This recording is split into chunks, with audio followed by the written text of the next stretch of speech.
what it stated. And then if you look at other school-sponsored trips at the bottom of 2, Yeah. I was changing it to all out-of-state and overnight trips require prior approval from both, from this. It should say from the superintendent, while out-of-state trips additionally require board approval.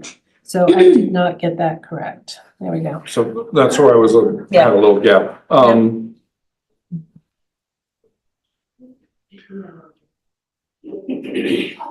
So that would put, out of state and overnight trips going to you, out of country trips, and the board would be notified, out of country trips would require board approval. That's current practice, but what you're telling me is that you don't want that. You want to go back to the board receiving or being required to approve overnight, out of state, and overseas trips, all 3 of them, versus just receiving notification for overnight and out of state and then approving overseas. That's what I hear you telling me you want. And that's what I heard Molly and Joanne saying. Well, because that's what I'm reading here on that, that section, right? That's the double piece that we will eliminate all the double underlines. Oh, okay.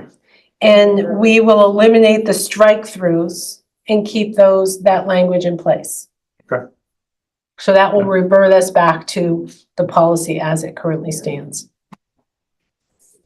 So maybe you need to, principal, and you need to be informed 45 days in advance to make sure it hits off in the school board meeting unless we have a special one.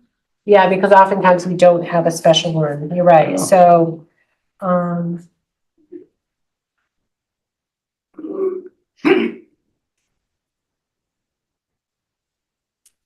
why don't I, if you're okay with this, why don't I double check with administrators to see what they think is a reasonable time, whether 45 days is reasonable or whether it should be 60 days for something like that. Okay.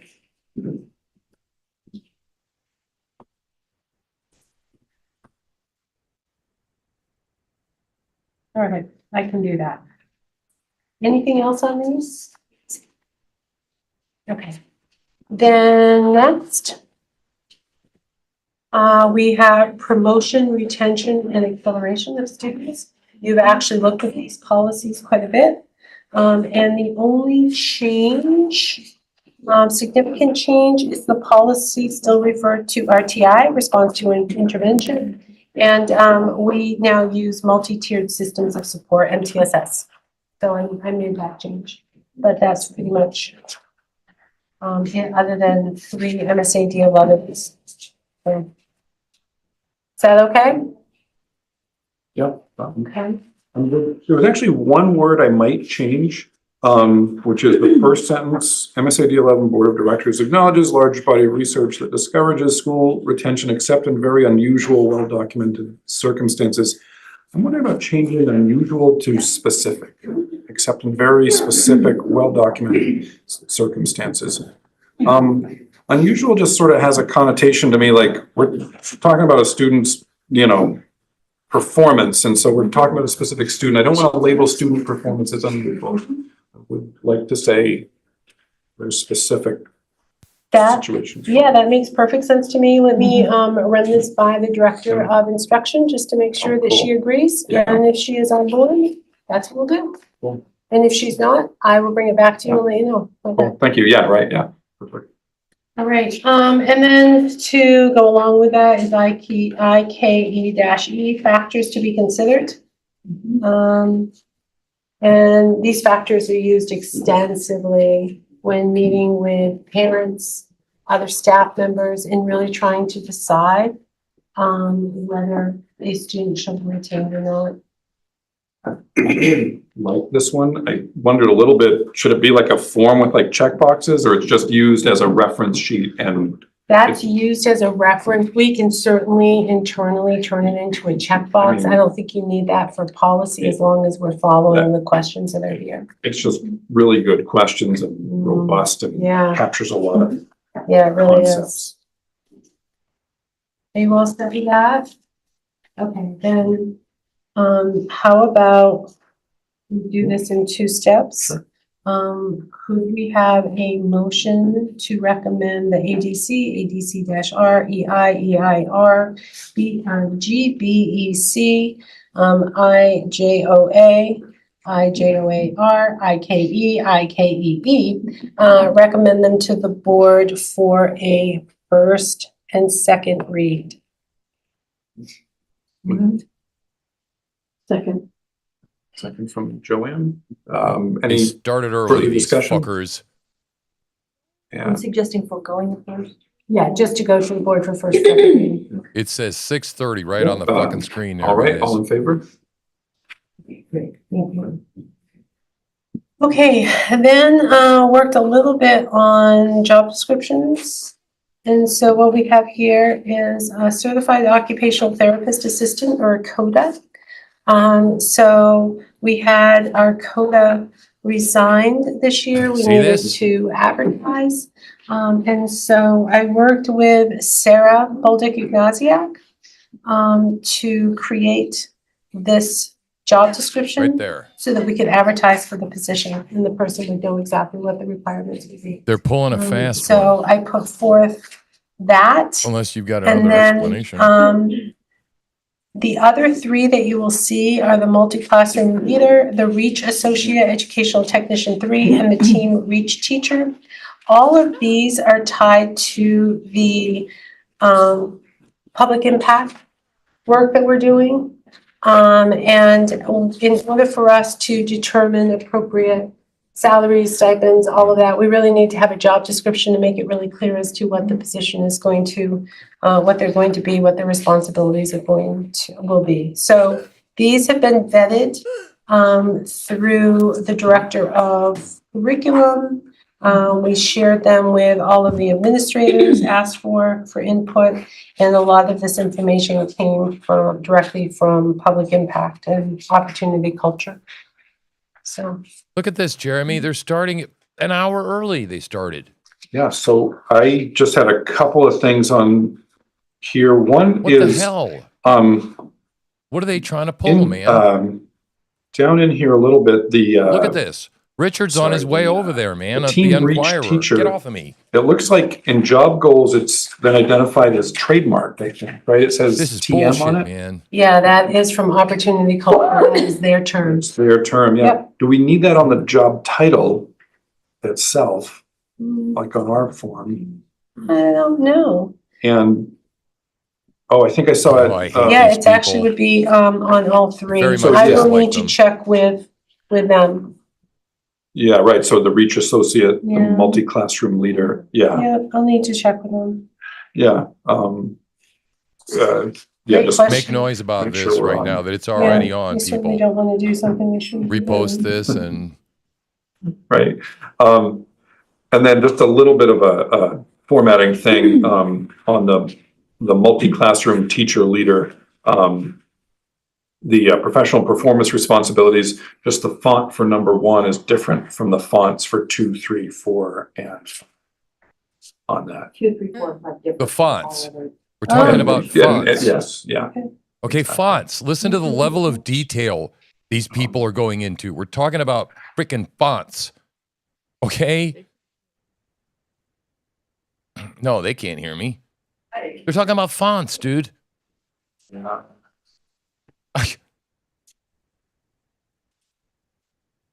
Scroll back up to the top. I think the rest look good to me, and like I'm excited to move forward with this. I remember when we were talking about it, the description. Look, public I don't know, comment just right the here. Connections that go on with the After introduction. multi-classroom teacher. This has been approach going seems on for I really- don't know how long. Yeah, I think it holds a lot of. Fucker started at hope for 5:30. supporting, our staff, gonna promote, again, the intent is, teacher retention, and student growth. There's a lot of work happening behind the scenes with the district and staff, and a lot of training. I can't believe I'm what we're hearing a lot of- watching. Some excitement. Awesome, and awesome. They started a very fucking hour spontaneous. early. So what this can bring. Any other recommendations or changes to any of those job descriptions? I'm just kind of curious under physical requirements. Oh. For which one? This is the building principal and director of instruction. Look, right there, boys. They all have physical requirements. Oh, I was gonna say, but it was just like, Yep. We missed the public must comment. work It's in a gone. noisy and crowded work environments, be able to, work long, flexible hours. Oh, yeah.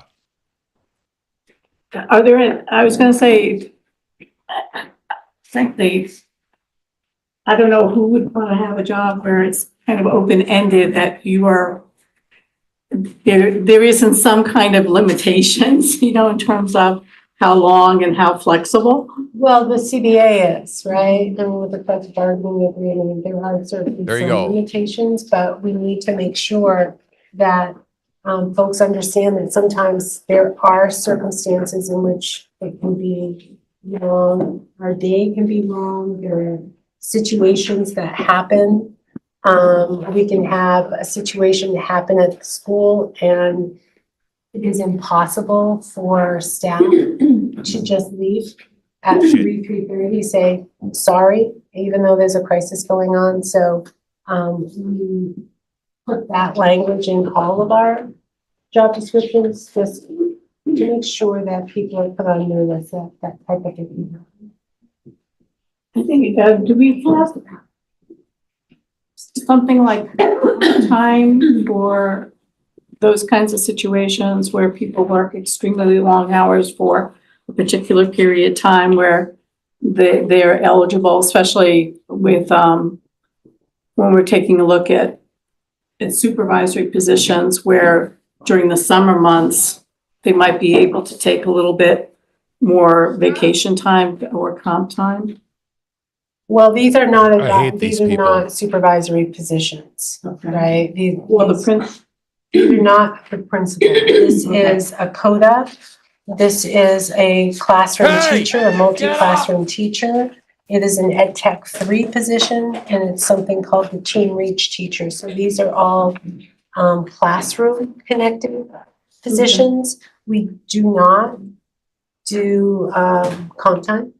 That is not something, however, you know, if a building principal has a staff member who had a crisis and needed to stay an hour or two late one day, I would fully expect that if they were having a quiet day, they would just go home early. And that will happen. Or if someone needs to leave early, they're able to leave early to attend an appointment without having to use sick time or personal time. All right. If there are no other questions on this. So, yeah, would you like a motion? Yeah. And I'm happy to make a move to move these job descriptions as a bundle for first reading. Thank you. Need further discussion. And seeing none, all in favor? Yeah, right, Alvin, too. Thank you. And as a reminder, policy, you don't have a lot this year that needs to be reviewed, that 5-year cycle. So I'm hoping, I'm hoping over Thanksgiving and maybe they'll. The winter Oh, break. if I were there, man, right now. I'm hoping Oh, over Christmas, I'd thank be you. losing my mind right now. There's a little bit of downtime Huh? that will allow. Yeah, I me think to Richard's on his way some of that there. work It's gonna so be that we over. can Get that done. Awesome. I know it is you. It's a lot of work, yeah. Yeah, there's no one else to do it. So Richard, it's when I Richard, have if he time. gets there, he's not gonna let him pull this, I don't think. It's not Richard's very bold. often these days, So that's all that I have for today. That's all I was able to pull together. Oh, You that son of a was- bitch. Um, That's it. A It's lot of good over. stuff to, bring back and get moving. And so thank you for that. And You're welcome. I think we're Adjourn? adjourned. We're good. to go. Fuck! Awesome. They're Fantastic. adjourned. 6:04. Thank you. Yeah. Yeah. Right. Good job. Great. Good job. 40 pages. Super. They turned off all the comments too. Great. Super. Go. God. Great. Great meeting, guys. Great meeting. That's it. They're I'm wondering a little adjourned. bit, I know we'd run out of time during one meeting. We had. That's why I did for one policy meeting. Maybe. Why isn't Yeah, I don't Sean? remember. That's it, guys.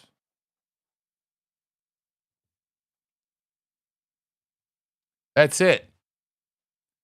I have been pumping this up for 2-3 days now. And they started new business, possible approval of, I don't know what happened. We don't even know what happened. You know why? Because they took a vote already or didn't take a vote or they had public comment. It's over. It's over.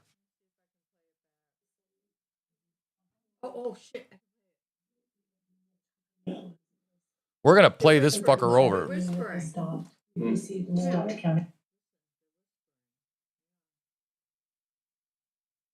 Oh, I hate these people.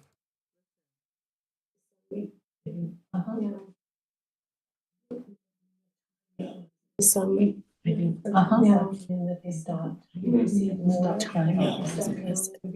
Sometime this afternoon that they stopped. We've received stopped counting. I got it up. I got it up. Stop.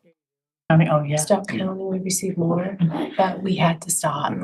So Yeah. I think it'll stop. Okay, we're good. Okay. We're good. All right. All right. Good evening. Let's see. This is the December 5th, 2024. They pulled a fast one. Policy Committee meeting for MSAD11. We will be starting here at 5:32. I'm Tony Veet, the chair of the Policy Committee. Motherfuckers. Let's see if we can. Your policy? Yes, Joanne O'Brien? Becky Flesh stand-in. And Molly Rogers is on their way. In shortly, I think. Yeah. Right. So we have the policies listed on the agenda, and then the files attached to that agenda, and then job descriptions as well for. I'm telling you, we are going to make these people's positions. lives a living fucking So would you like me hell. to begin? Yeah, please. Yeah. All right, Thank you. so the first policy is ADC, which is tobacco-free schools, use and possession of tobacco and electronic smoking devices. So the board policy committee previously looked at this, I think in August. Wow. And I'm not sure what happened, but they were never placed on a school board agenda. So we realized that they haven't officially been approved. So I brought them back here so that they could be reviewed one last time, so that we could take them forward. At the time when you took a look at this policy, we made some minor changes that included like a lighted or heated cigarette, cigar, or pipe, or a lighted Oh heated my tobacco. God. All right. Or plant product. Found that there were some inconsistencies like that we had added back in. And then we added language around electronic smoking device means a device used to deliver nicotine or any other substance intended I hate these people. person to simulate smoking through cigarette or so-called. Most part that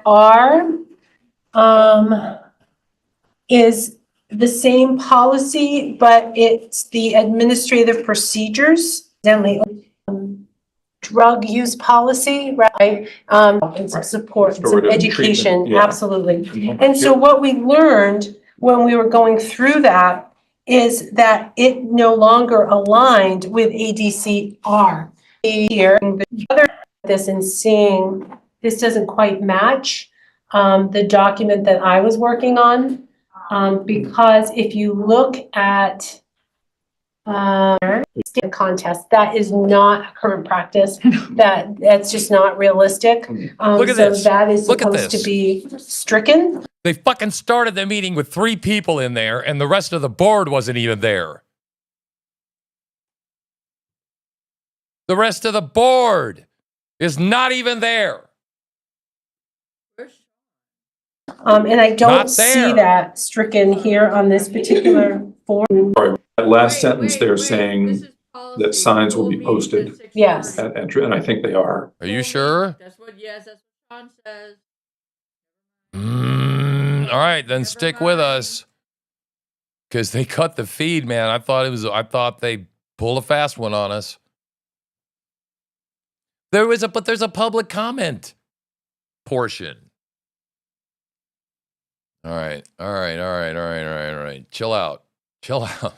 Oh my God, I hate these people so bad. All right. I went off half cocked, dude. Alvin. Oh man, I hate these people already, dude. Oh, hey. Oh, I don't like them. Yes, Is we that- do have that- signs. That is our Yeah. practice. And just noticing some of the phrasing, there's a little tobacco and electronic smoking device free area. That phrasing is a little clunky for me, but I think we know what we mean, Apparently. right? Right, The signs Yeah, are gonna but be they out didn't saying say that. no smoking, no Are vape. those? right. They just said they're Striking adjourned. that single sentence, leaving the, yeah. Yeah, and then if you look up further, just make sure that all of the changes that I made are clearly reflected here. Since that particular sentence is still included, where we needed to align with the other policy had to do with the length of suspension. So for first violation, number 4 on page 2, it says that a student will be suspended for 4 days. Our other policy says 3 days. So I put it in 3 days. Mhm. And then under second violation, the student will be suspended for 6 days. We Well, reduced they that are to vipers, 5 but days. And You don't- there is already some restorative language in here. You don't want to. And then under the third You don't want to go off half cocked. violation, We can call them said the vipers student will later. be suspended for 8 days. That would actually be 10 days. It's actually more in that regard to make a match. Those are the big changes. So I Well, we shall apologize. I don't see, know why you ain't we? didn't actually get the correct policy there. So I will make sure the correct policy goes to the board. Ah, And of course, I made any other yeah. It's good to have you in similar the changes that house, we made Alvin. We had a really before. good show, man. Making his That was her, amazing. making it You're a great guest. neutral, that type of thing. There's. Yeah, I got a lot of feedback that you and I bounce off each other real Just a well. couple other- Like the formatting, numbering, I had a that blast. alignment, and then A, but no B, and there's a C. So I've circled them and. Okay, yeah, if you would send those along, that Oh would be boy, really I get so helpful. riled up with this stuff, man. I Okay. can't tell you. Well, I thought they pulled Anything a else fast one. on I lost these my mind. Whoa.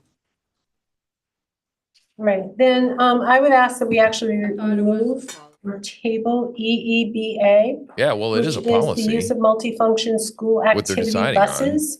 I was in a meeting the other night and our attorney advised that we check first with our insurance company.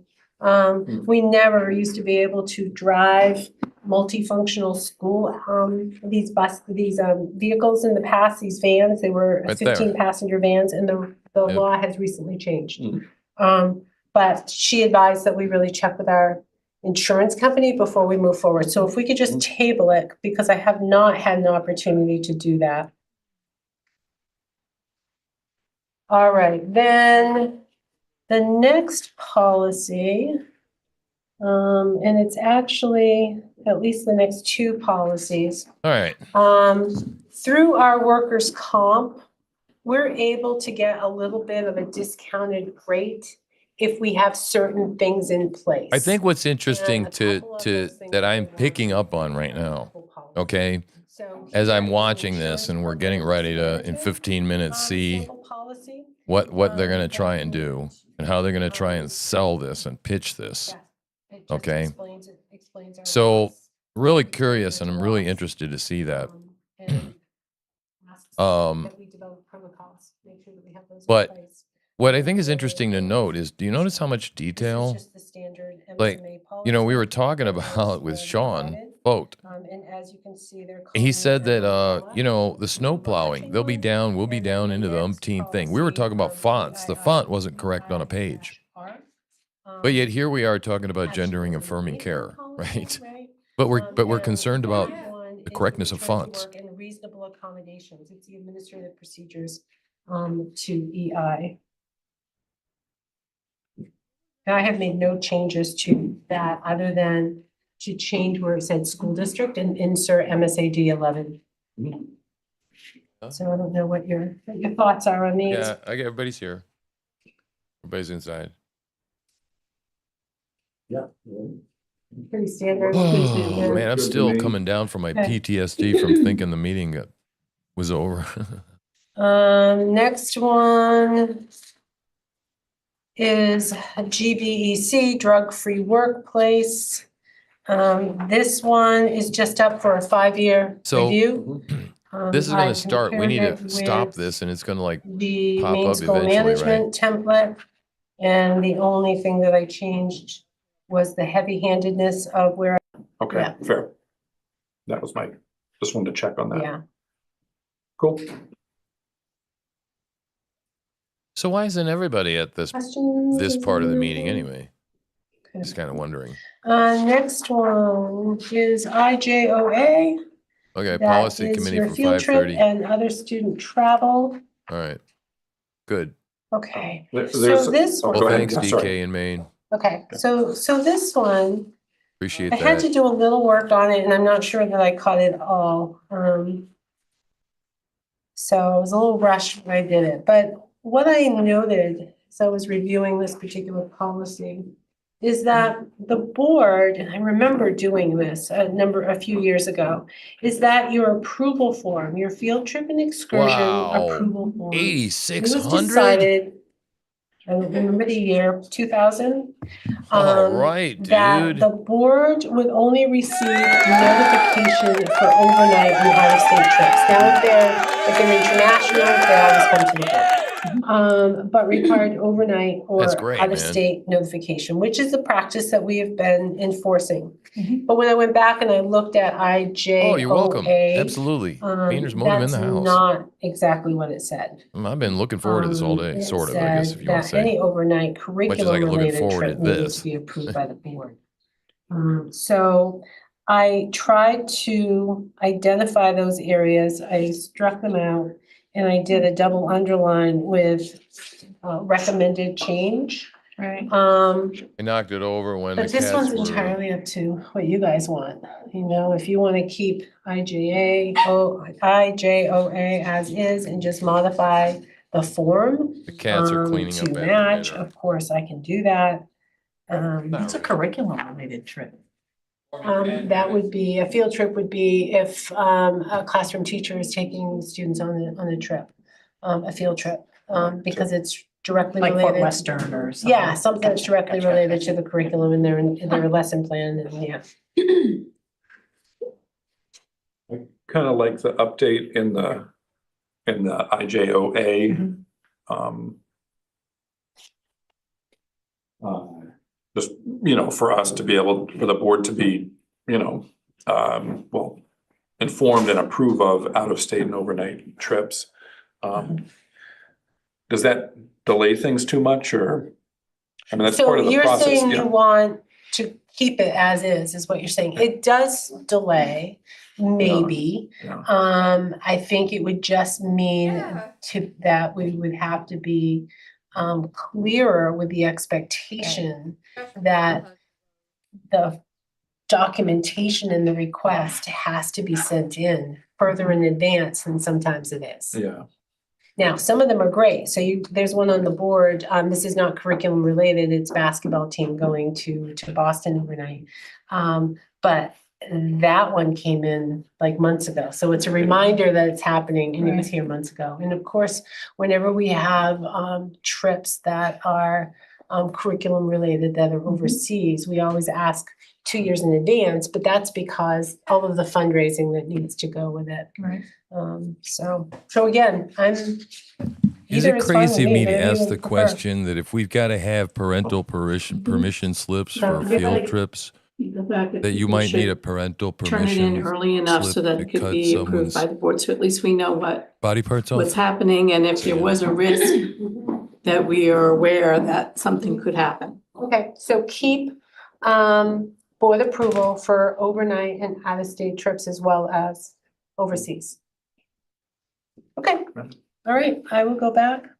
And that means that I will need to update R, and we will change notification to board approval. Any other changes to IJOA? We'll go revert back to the policy as it currently stands. I'll remove all of my recommended changes. But is there anything else in that policy that you would like to see updated? Something I missed maybe, or? Yeah, Just, exactly. and maybe I need another clarification on the other part for a second, but just one other thing I noticed that. You know what else strikes me about this is they're going to talk about cutting off body parts. Oh, I'm sorry, a gender affirming clinic in the same casual tone that they're talking about all of this crap. And then there's a sentence right below that that says field trips must be approved, submitted and approved by the building principal. And that didn't make sense to me. I think I think it should be field trips must be approved, comma, and submitted. and submitted and approved What? by the building principal and the superintendent 30 days in advance. Yeah, the and doesn't make sense. Yeah, just either the and or maybe the approved a couple times. So that was the only thing there. And then just to go back to the recommendation, it looks like the crossed out section, it says superintendent and board must approve in advance, is crossed out, but then the double underlined section, all out of state and overnight trips require prior approval. Is that the change you're recommending, or? No, God, I this is so was, painful. what I was just trying to clarify was current practice. That right now, they all require prior Yeah. approval from me. Yep. And notification to the board. Okay. And so if you're looking at D, that's what it stated. And then if you look at other school-sponsored trips at the bottom of 2, Yeah, I was changing it to all out-of-state and overnight trips require prior approval from both, from this. That should say from the Hi, Robert. superintendent, while out-of-state trips additionally require board approval. So I did not get that correct. There we go. so that's where I was, Yeah. had a little gap.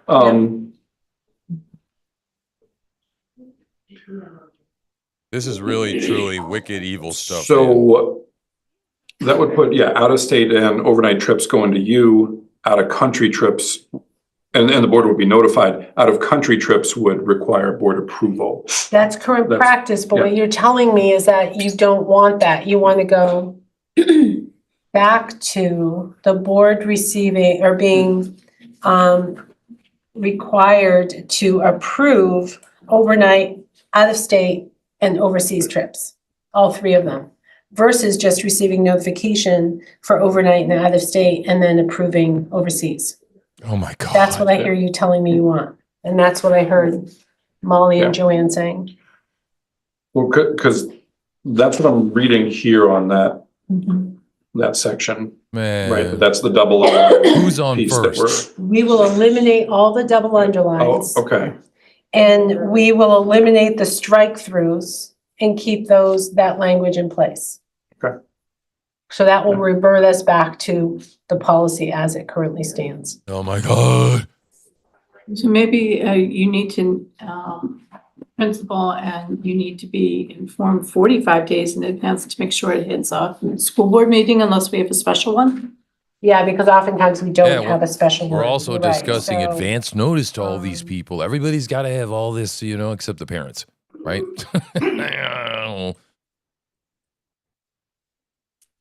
Why don't I, if Lunacy. you're okay with this, why don't I double check with administrators to see what they think is a reasonable time? Whether 45 days is reasonable or whether it should be 60 days for something like that. Okay. They had 61 views total.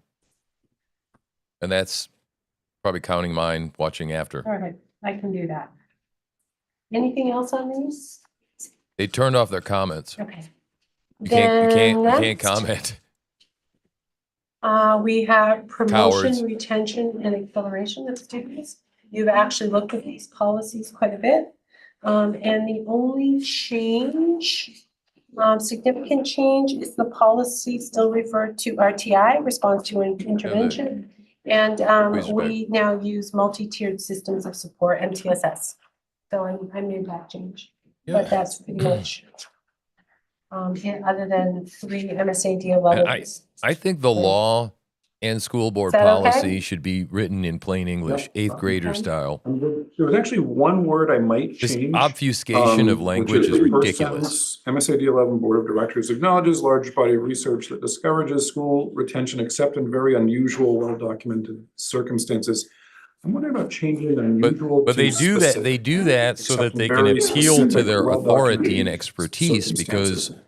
they do this stuff. Unusual It's what just they do sort for of a has a living. connotation to me, like we're talking about a student's, performance. And so we're talking about a specific student. I don't want to label student performance as unusual. I would like to say We don't want to label it as specific. unusual. That, situations. yeah, that makes perfect sense to me. Let me, Oh my run this God. by the director of instruction, just to make sure that she Cool. agrees. Yeah. And if she is on board, that's what we'll do. Cool. And if she's not, I will bring it back to you and let you know. Okay. Cool. Thank you. Yeah, right. Yeah. Honestly, this is what a circle jerk All looks right, like. and then to Oops, go sorry. along with that is Sorry. IKE-E factors to be considered. And these Word I might change, which is the first sentence. MSAD11 Board of Directors acknowledges large body of research.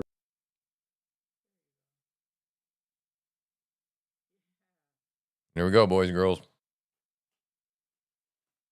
There's Sean. There he is. On the left-hand side, man. Good-looking ginger man. Gingerbread man. Next to the black gentleman. In front of the flag, man, right where he belongs. That's because they don't have any sound. Our sound is on and engaged. We were just listening to it before. So if you're just tuning in, we're going to be watching the MSAD11 school board meeting. Guess that's the Gardner area in Maine. Schools talking about putting in gender affirming care, right? So we don't know what's going to happen tonight. All bets are off, man. Our TNN affiliate correspondent, the Enquirer, will be there. Don't know if he's going to stir up anything. He's a smart guy. He knows how to play his hand.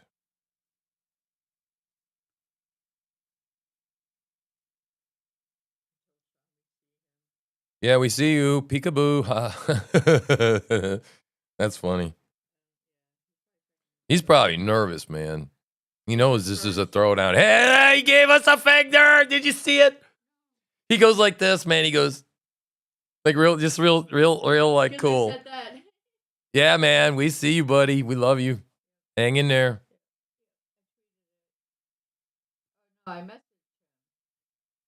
Yeah, man. He gave us a shout out with the index finger.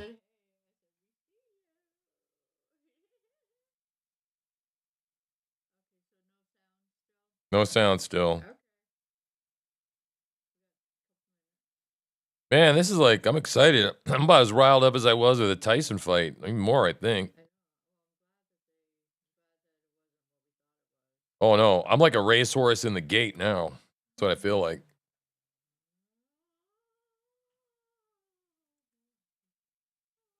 Yep. I got all my ready. I got all that.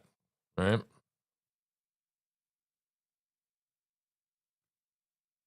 Yep.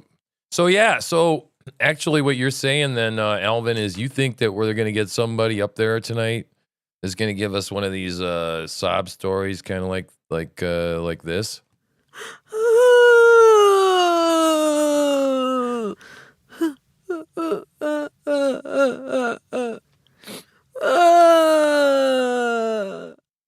You think we're gonna get one of them? Yeah, I don't know. Not privy to, it's off the record, guys. It's off the record. Yeah, let's get some audio there going on here, kids. Visitor.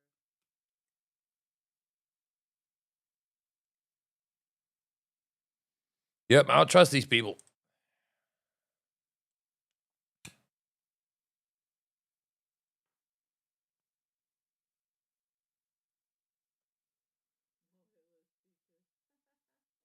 Yeah, right, truth. Absolutely. Last time we had that meeting, man.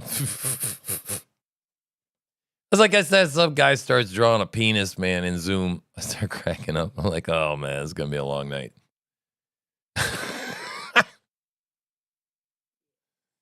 Oh man.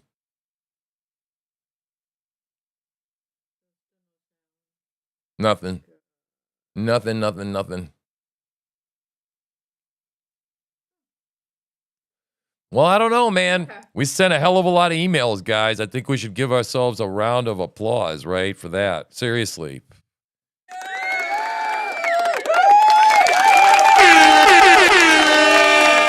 We did our best to make ourselves known that we were here and watching you. Kanga, hey, how's it going? Good to see you here. Yeah. This is where it's all at, man. This is the big throwdown. This is, Kanga, man, I tell you, I was watching that video, it's like you sense that the age that we are in right now. And I mean, this transgender issue right now is the tip of the spear in the battle. Okay, look what's going on in the Supreme Court, and, the Tennessee's decision. And there's a lot at stake right now. A lot at stake. So, man, it's just, makes hairs on my arms stand up, right? Yeah. Yep.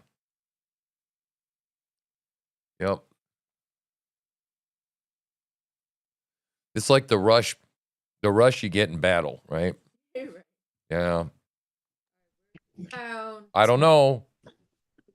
There we go. You ready, Terry? Thank you. Hey. Here we go. Before we start, I want to thank you all for being here tonight, and I hope it's beneficial to you and that you leave here knowing more than when you arrived. What the school board is considering tonight is whether or not to provide health care to students, staff, through a school-based health center, and if it's feasible for us to even consider doing that. This is designed to provide care to those who are without care. This is Uh-huh. is this a good idea for our district? Sure it is. We have families that cannot leave work to take care of their child immediately. There is a need for physicals for our athletes. Those appointments are very difficult to schedule. We have staff members who do not have a relationship with a primary care physician, and this would really assist them as well. We're considering whether we're able to do this through a school-based health center. No decisions have been made. The board is listening to you tonight and also listening to the concept through the presentation from the community-based committee. I assure you, no decisions have been made. For many board members, this is the Yeah, first isn't that time, great? the first There'll be moments that healthcare they've for seen them it now at because the we were school. not even, some of us, able to attend the public forum. So I hope that you will bear with us while we work through all this information, and glad you're here. Welcome. I'm sure they're thrilled they're here. Beginning with our agenda, we'll call to order. Board members. Joanne O'Brien. Molly Rogers. Linda Caputo. Sage Cullen. Alyssa Tracy. Becky Fless. Tony V. Megan Carlson. Kira Blodgett. Sean Pogue. Barry Lee. Michelle Tucker. Jeff Hanley. Administrative staff. Pat Hopkins, Superintendent. Lauren Arnold, building principal, Gardner High School. Angela Hardy, Director of Curriculum. Sarah Bolduc, Director of Special Services. Yeah, right. They Karen can't even McGuire, use Director it. of They know it's Technology. blown term. Okay, it was like the sound of music. So long, farewell. Thank you all. Okey doke. Administrative staff and the Pledge of Allegiance. I pledge allegiance to the flag of the United States of America and to the republic for which it stands, one nation, under God, indivisible, with liberty and justice for all. That kind of rings hollow, doesn't it? Okey dokey.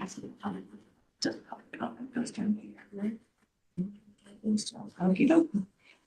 Let's see, we're gonna enter into our public comment portion, and I'm gonna read something that's much longer than what I said earlier. We're about to convene into public comment. State law requires a public comment item on agendas of a full meeting of the school board. We also believe it's crucial to hear from our community members about their concerns and issues, and are so pleased to have this as an agenda item. Having said that, please note that the board is here to listen. The public comment period is not designed to be a discussion. Accordingly, please do not expect the board to respond to your concerns and questions tonight. This is because we take your concerns and questions seriously and want to have sufficient time to process and research issues if need be. Whoops. We will, if appropriate, respond to your questions and concerns at a future meeting or have the proper staff member get back to you at the appropriate time. I also want to point out that under state law and federal privacy laws, we are unable to entertain any comments or questions about school personnel, particular student matters, any rumors presented as facts that compromise the privacy of others, and any health or medical information protected as confidential. Please know, however, we take all concerns very seriously. On any matter of concern, we would ask for you to go through the appropriate administrative channels. Finally, we recognize that our nation right now and our community are polarized on a number of issues. With that being said, we want our school board meetings to serve as an example to our students that members of our Wait a minute. school board Why and is members what of they're our talking about community can deal with polarizing? controversial issues in a civil manner and demonstrate mutual respect for one another. In that spirit, Did somebody bring up a controversial meeting yet? we A will controversial- insist that all speakers and members of the audience maintain civility and respect for any divergent views that others possess. Oh my God. We ask that speakers address their comments to the board directly rather than to the audience. Speakers may address items pertinent to Richard? tonight's meeting agenda or any topic related to the Is that school Richard right unit's programs, policies, or operations. Let me be clear, any statement made that includes personally identifiable comments about a student will not be permitted. In the unlikely event the meeting becomes unruly, the board will recess the meeting and return Why would once it be- order has been restored. Why would it become unruly, guys? Finally, I want to remind everyone that you may submit written comments to the board in lieu of speaking during the public comment period if you so choose. Not a word of the gender stuff, but yet it's going to be controversial. Pamphlets here that, okay. There's a board pamphlet that I have no idea if there were enough for everyone, but we do have a board pamphlet that outlines, thank you, Carrie, that outlines how we do it. And individuals who wish to speak are required to fill out the sign-in form, which I have here. Those who wish to speak will be required to state their name and the town or city of residence before beginning your comments.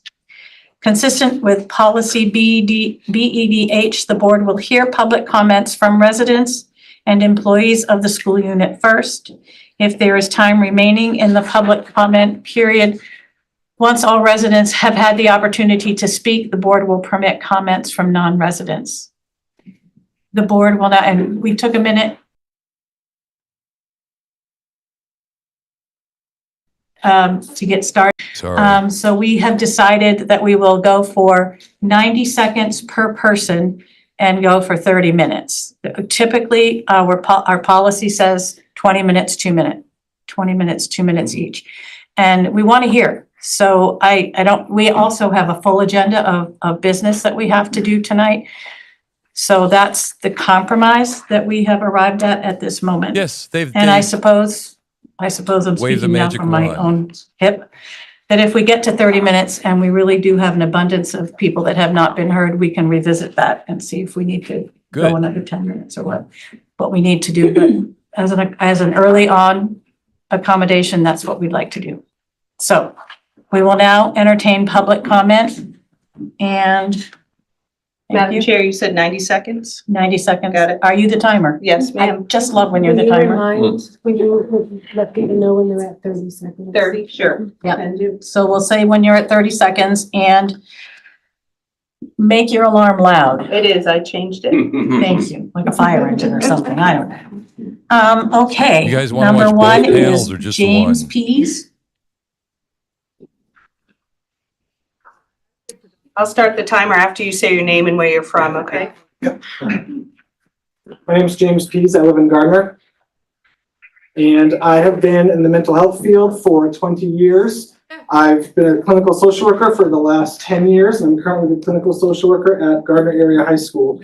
And over the course of my career, I have learned, as I think we all are aware, that a person's physical needs need to be met before they're going to be able to move on and do anything else. Maslow's hierarchy of needs, first one, physiological needs. It goes up to love, self-esteem. The physiological needs have to be met. If those are not met, students will not be able to access their education. They cannot get that fully if their physical needs are not met. The school-based health center is a great opportunity to ensure that those students who might not have access to healthcare will be able to have their health needs met, to be able to more fully participate in their education. We essentially are doing them a disservice if we don't give them this Yeah, you're a opportunity. racist if you They don't need think to have so. access to the healthcare so they can fully participate in their curriculum. And really, I'm not just saying my opinion, I'm not just saying my experience based on You're an 20 years, expert. although that is the case. 30 These are seconds. facts.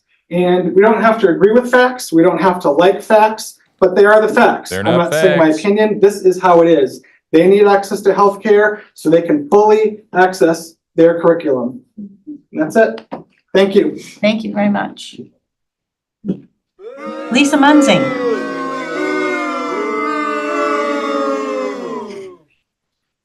Good evening. I'm Lisa Munzing. I'm from West Gardner. As a parent of students in MSAD11 and as a clinical social worker, I'm writing to Oh, emphasize the importance of establishing a school-based clinic here in our district. A school-based clinic is a suppose they vital decided resource the that order of provides these people, accessible too. medical, dental, and mental health services directly on school grounds. This accessibility ensures that students can receive timely care without barriers of transportation, missed classes, or parent scheduling challenges. or parent These permission. are common and realistic challenges that students and families that we see in MSAD 11. Imagine getting a notice from your child's coach that you need a physical in order to play in the upcoming season, Imagine it. but that you don't have a PCP or Oh you don't my have the God. upfront costs to have it done at a place like Express Care. But as a parent, you know that it's a 30 lifeline to keep their grades up, their mental health. And it's a part of how they become an active member in their community, in their school community. When we think about increased access to care, many students face barriers to accessing healthcare, including lack of insurance, transportation issues, Garbage, long garbage, wait lists, garbage. lack of available appointments, and Obfuscation. financial constraints. Red herrings. That's You're it. done. The clock is spoken. And there was nothing personal there, Lisa. Good job. Patrick Munzing. My name is Patrick Munzing, and I live in West Gardner. Some of you may recognize me as a football coach. I'm also a 20-year state trooper, and I've also volunteered as a softball coach. So I have some insight into some of this, and to kind of piggyback off of what has already been mentioned. Personally, for me as a coach with some of our athletes that we've had, taking them to Express Care, having to be on the phone with their parents, to sign them up to do this kind of thing. With a school-based healthcare, we could have them just go right in, get that stuff taken care of, which would be fantastic. After school, trying to get them to appointments, the number of practices that they miss, they fall behind, just simple things where they're sick or they might have like a rash or some of these things. And what gets kind of lost in the shuffle is our trainer gets so inundated with just simple things that could just be evaluated in a school-based healthcare system. Personally, I have a son that's a junior. I have a daughter that's in 8th grade. 30 seconds. And we, as a family, have these kind of conversations about their healthcare. I'm looking forward to the information that comes out of this meeting. But that's part of what we do as parents. And they're being able to have that access. If they needed it, that would be great. If they don't, that's fine. We can seek our stuff elsewhere. But thank you. Thank you. Victoria Tracy.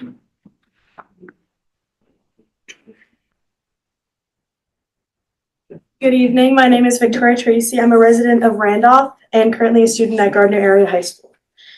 Recently, tensions have been high between board members, administration, the community, and even students after seeing the decisions made by some of the elected members I see sitting in front of me. As you all know, today is the day board members will vote for or against a school-based health center. I speak to my community, my peers, and especially the people sitting in front of me when I say that this is needed in our community. Oh, boo. After attending both a committee meeting and the public presentation, my heart would sink to find out that some of those that I speak to now want to deny a basic right to a community in need. Students are seeing the division both within and outside of this room, and personally speaking, it frightens me.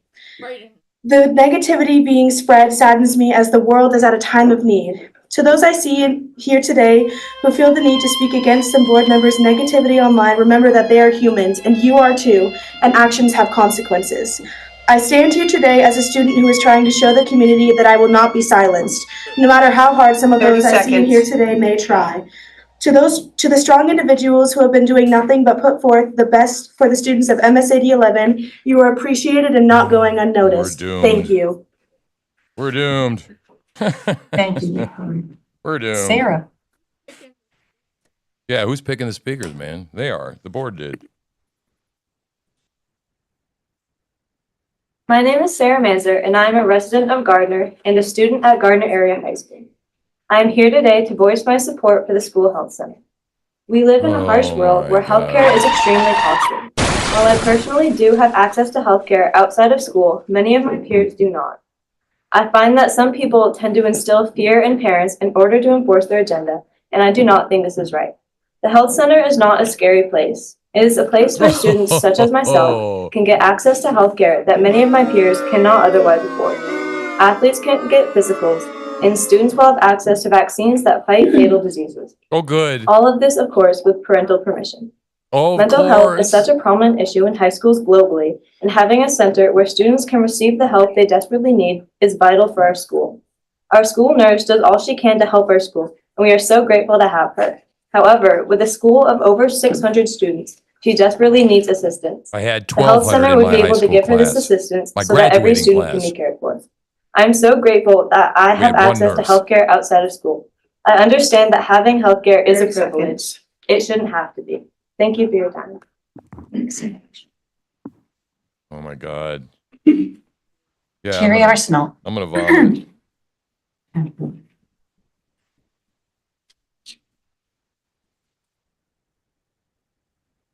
Hello, I'm Carrie Arsenault. I'm a resident of Gardner. I have two sons who attended Gardner schools and they're now in college, and I'm also a member of the Gardner Area Thrives Coalition. So as part of that coalition, on October 29th, we held an open forum to answer any and all questions about the proposed school-based health center. It was communicated well in advance through the high school social media pages, emails to parents, and many other places.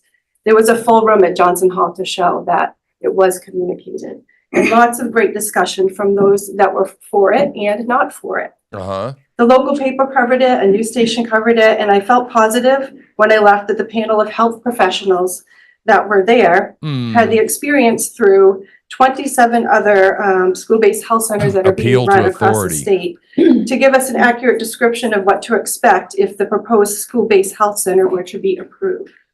For our students who have no transportation to and or access to necessary health care, this will be an amazing resource for them. Yeah, how about just a I van? have no doubt that the shuttle- medical a shuttle professionals bus. through Health Reach will provide services to students together with informed parents. 30 seconds.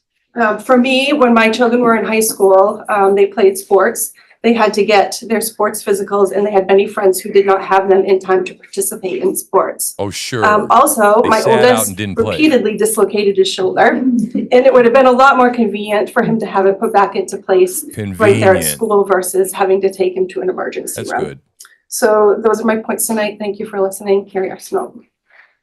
Carrie, I have one of those too. Oh, yeah. He had to brace his wings all the time. Yeah. Let's see, Jamie Riggin.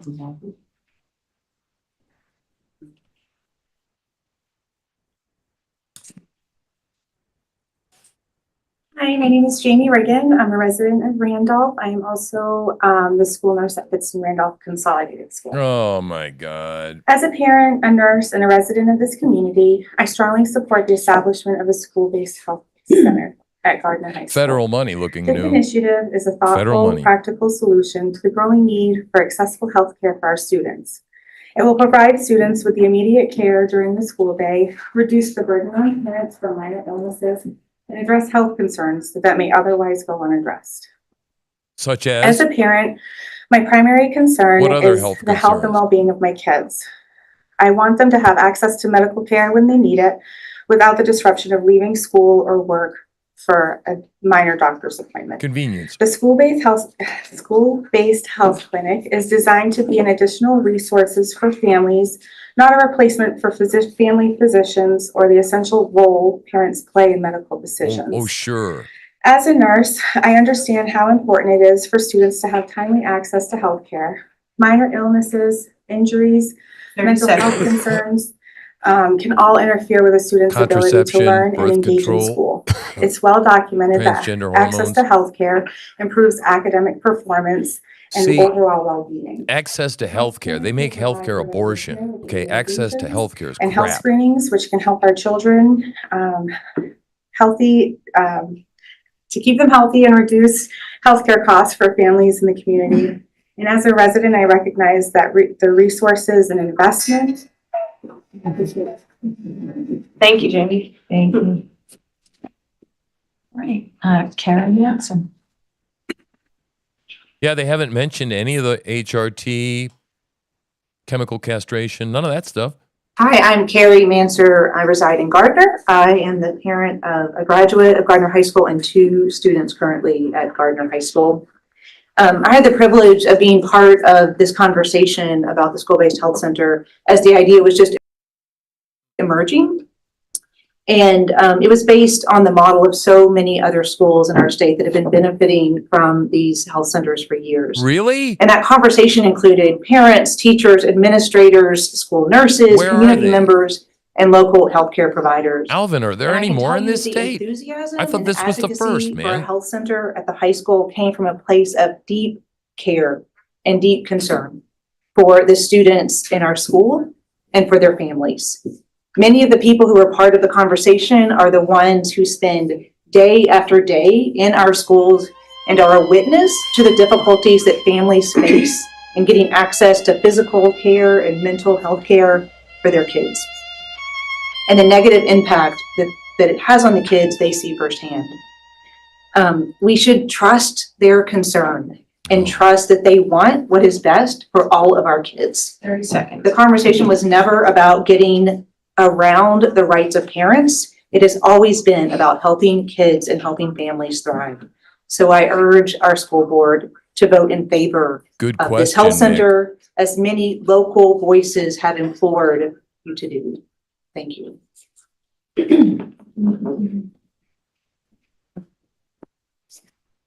Jacqueline O'Donnell.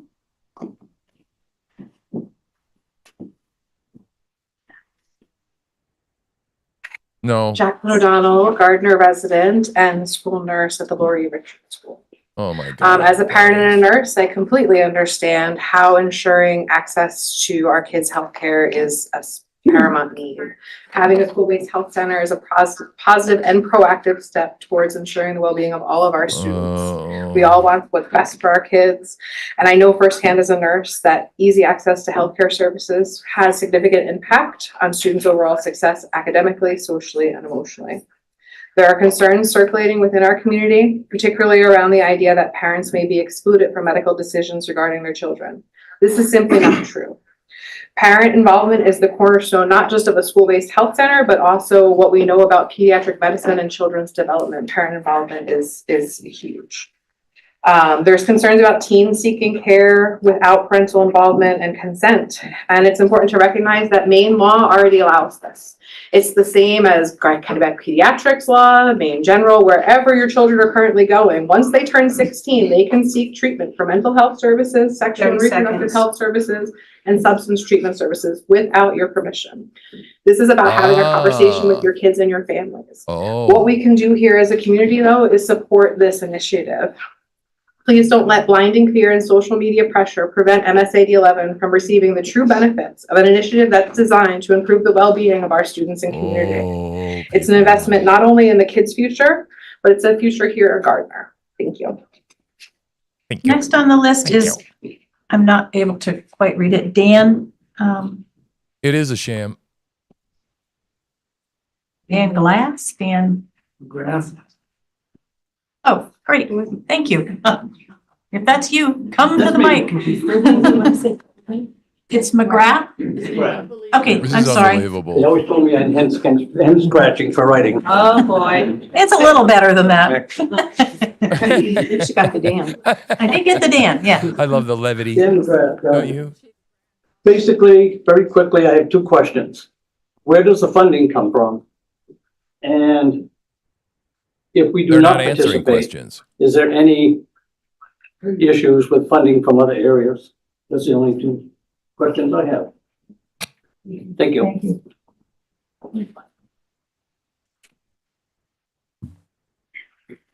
Catherine Wise.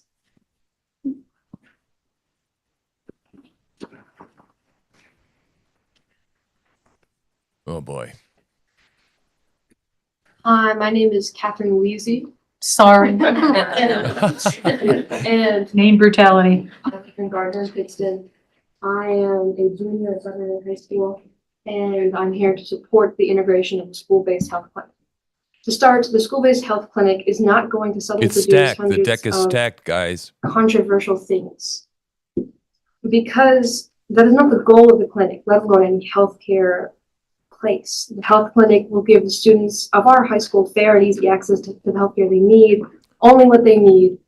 We all know that there is no agenda going into this. Yeah, well, what's your The definition healthcare of clinic need? will provide valuable healthcare to students who cannot access healthcare usually, especially in a tough economic time, like right now. As for the aspect of confidentiality being seen as a secret, keeping against parents. She didn't write this. This is misconstrued. As said before, the confidentiality is everyone's right to have medical privacy that can be received at any healthcare center by law. Like minors over the age of 16, as was said. The confidentiality these parents are concerned with is already an aspect in their lives at the regular physician provider. If a student's parents wish their child not to use a healthcare center because of their own beliefs, that is a decision their family should make for themselves. I urge you to not listen to misinformation and not listen to fear mongering, and talk to the people who you are making decisions for. Thank you. Oh, you're so good. So close. Wow. Zachary Hanley. No, I'm gonna pass for now, thank you. No. Liam Shaw. Good evening. My name is Liam Shaw. I reside in Gardner. I've been a resident here for 22 years. I'm the father of two daughters, one who's graduated and one who's a senior in high school. I've also been a licensed clinical social worker for 28 years, focusing primarily on children. Eat it. In my current role, I oversee the Edmond and Irving Pediatric Center at Maine General. One of the things we talk about a lot in healthcare is access. And basically we acknowledge you can have the most amazing doctors, the most amazing treatments. If you can't get the patients to them, it's really no value. One of the other things we talk a lot about in healthcare is evidence. We want to provide things that are based on facts and research and evidence. I did a full lit analysis of school-based mental health, school-based healthcare centers. I provided 2 of the articles to this board. Overwhelmingly, the Interesting evidence take, supports Kianga. that it improves They're ashamed attendance of it. and grades and They're overall retreating. That's a good thought. So in closing, I just want to say, I think we have a real opportunity here in Gardner to provide something for kids that will improve their lives. That's make amazing them more observation. productive, citizens. They're So I really afraid to say urge the board to words. Consider that, voting to approve it. And I want to thank the board for They're just giving us the obfuscating. opportunity to have this public forum. Thank you. Thank you very much. Wow. Sarah Hubert. Hi, I'm Sarah Hubert. I'm a lifelong resident of Pittston. And I'm also a graduate of Gardner High School. I have a son who attends the middle school and a son who graduated a few years ago. I'm also the principal of Wiscasset Middle High School, and last year we had the same kind of thing, except a little smaller, because we're a little smaller down there. But to start a Can school-based we health get center, the which principals out of the way and the nurses and let the very people successful. We're say seeing the shit? students being able to access needs related to their mental health and as well as their physical This should have been wellness. dealt And with it's going before, very well. in the last meeting. And the process to You're not part of the public. make You're part of that the go school. well, it was pretty smooth, and I'm sure that that's probably gonna happen here. Am I wrong? Schools are to be welcoming, and they show that they care about every student. And I think everyone in this room would agree with that. And every student brings differences, their learning differences, their athletics, their beliefs, their personalities, their interests, their needs, just like all of us in this room. Big language. It's a time that we have a resource in our schools that will improve the health and well-being of our students. In the 90s, we talked about having a 30 school-based health seconds. center. And so I think it's time that we have this resource for all of our students. And I commend everything's been said tonight. Thank you, Sarah. Frida. It's distortion. They're distorting reality. I'm Frida Kaiser. I'm a resident of Gardner. I found myself sucked into the wild social media posts originating from our own board members over the last couple of weeks. The posts seemed less about informing the public and more about dividing our community. I found myself in a state of disbelief and ultimately was incredibly disappointed.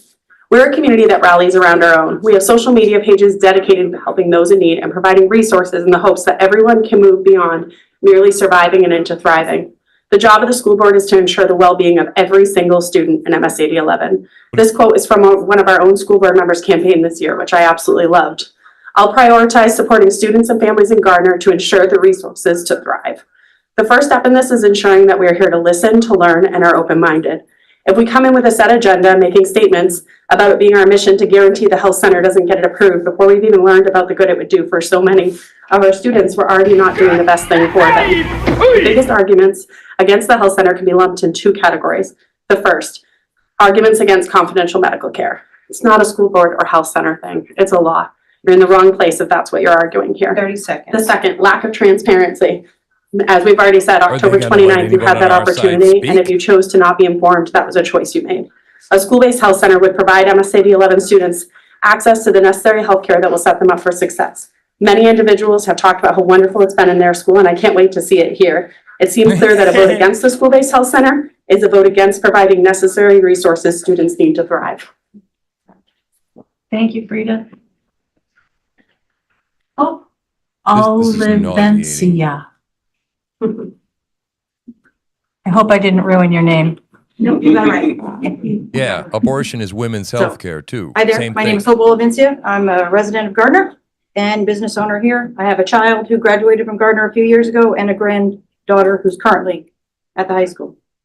You all have the opportunity to make their lives better. Not every child's socioeconomic situation is the same. You have the opportunity to level that playing field for all of them.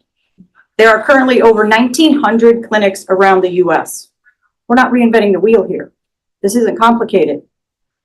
Just vote yes and make their lives easier. Yeah, just Not every fucking child vote has yes. Make access your lives to easier. convenient, simple healthcare. And I see it in my shop. I have teenagers that come in that are pregnant and scared, and they sit over in a corner and they talk, and I give them a safe place to come. Because they don't have it at the school. They have it in my place.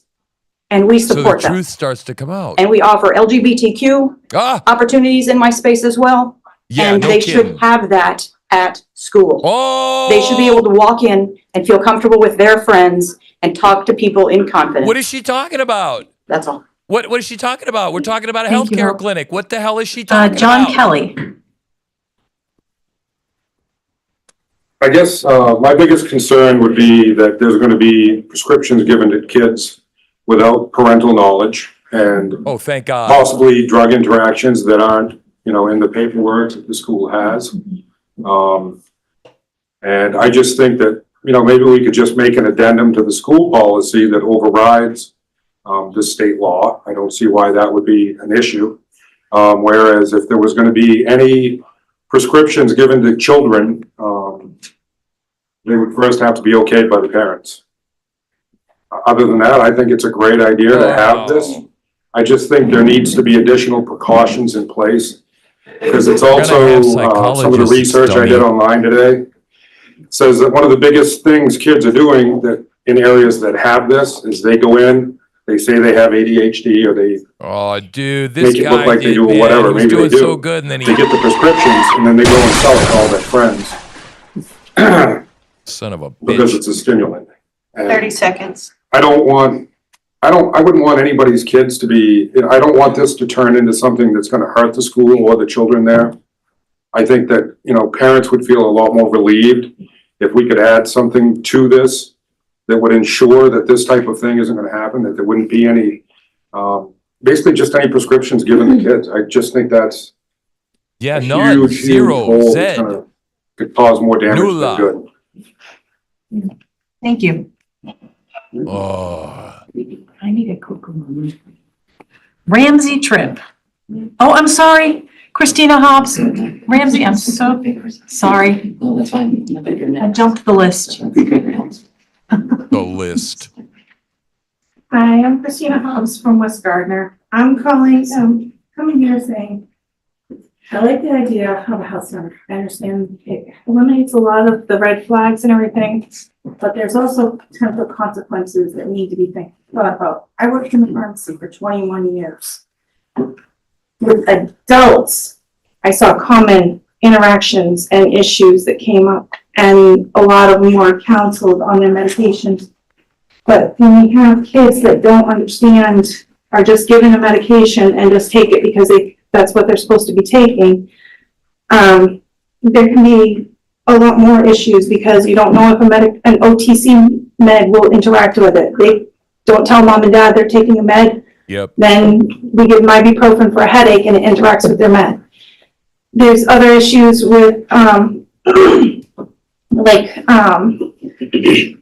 I'm nervous. I heard a lot of people saying, if you don't want your kid to go, then tell them not to go. 30 But seconds. if you don't, have you ever forgot what it's like to be a teen? I remember, I had great parents, and yet I went speeding down the highway and crashed my car. Oh my God. Because I wanted to impress Come my on. friends, and there's the issue with, peers. Going as groups down, let's get birth control and peer pressure to get it. There's all these types of issues that are, that need to be thought about. What about summers? If they stop taking an SSRI because they can't get to the school to get another fill of it, what happens then? With SRIs, you can't stop them. Thank you, Christina. Thank you, Christina. Ramsey. People do blindly Ramsey follow Tripp from authority. Gardner. People follow authority. You put a white coat on. I'm a filmmaker, and I've been on the Gardner Area Thrives Coalition as well. Filmmaker. So I'm kind of the odd man out there a little bit just because I have some questions. I think this could be a good idea, but I do have some questions. I have some things that have come up with that. Get to it. Get to it. And a lot of it has to do with finances and businesses and decisions like that. I've been part of, working with government contracts and things like that. And there's usually sort of a bid process. And I haven't seen that in this, like why hasn't Northern Light been contacted or, just some of those processes that you would normally do in government to like building a reach out to other gymnasium. people so that there's a bidding process. It's interesting to me that Maine Health's, one of their financial goals is to achieve 20% of earnings sourced from value-based arrangements and new business lines. I've heard people talk about like people accessing this healthcare because they don't have finances. This isn't free healthcare, just so everybody knows it's not free healthcare. So I've asked that question too, because I'm friends with a lot of the people on the committee that put this together. They've been great in answering a lot of my questions. Everybody's been really helpful, so it's not like anybody's like, being trying to hide anything or anything like that. People have been super helpful. And then I just had this concern with the $15,000 gift that was awarded to the school this summer. That to me seems really odd that Maine Health gave Gardner Area High School $15,000 prior to this coming about. There's just some ethical concerns there on my part that I have. There's a few other things too, just like sick kids coming to school when we have MSAD11 has on their website not to bring sick kids to school, and yet we want to bring all the sick kids to school. So there's a few things I think we can deal with, but those are just my This concerns. guy has no testicles at all. None. Zero. Zed. So, yep, we have one more person, Oh. and we're at 30 minutes. So, There you go. That's it. Ben Batchelder? Yeah. Might as well close her with somebody who supports it. What do you think? What do you say?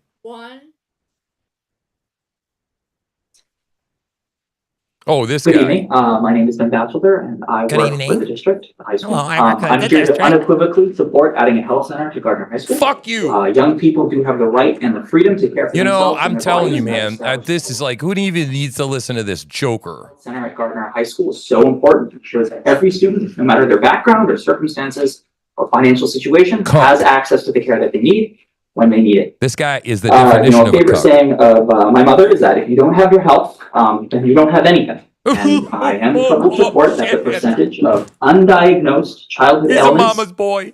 is around 20% in undeveloped Oh communities, my possibly God. higher. That's 1 in 5 kids. Now, every person here can think of someone that they knew that didn't get medical help when they needed it. Oh my Lord. And everyone, I think, can probably remember the consequences Lord as Jesus, well. come now. Just get it and over with. The consequences, of course, don't just stay in one place. They don't just stay at the high school. We've all noticed how bad walking pneumonia is these past few months.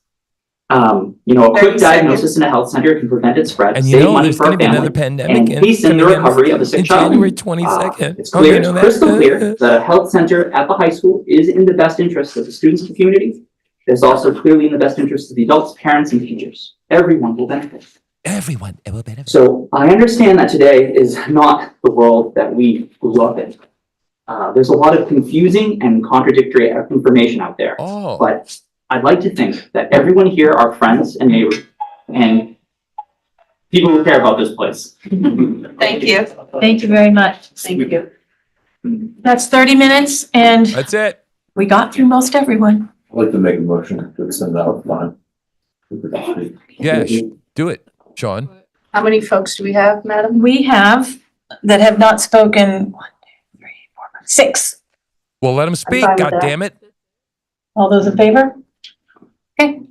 So next then is Pat Saucier. Good. We're going to listen to them all. And I hope Richard's there. Oh, we're on TV. We're on TV out We've there. got a laptop out there. That's How do we look? Great. Makeup check. Okay. All right, so my name is Patrick Saucier. I'm a resident of Augusta, but I have 2 children that go to school in this district. I was a school board member from March of 2020 until January of 22, when I was forced to leave the community I was representing, and that's where I'm in the situation that I'm in now. So anyways, there's a lot of things that I've heard over the years.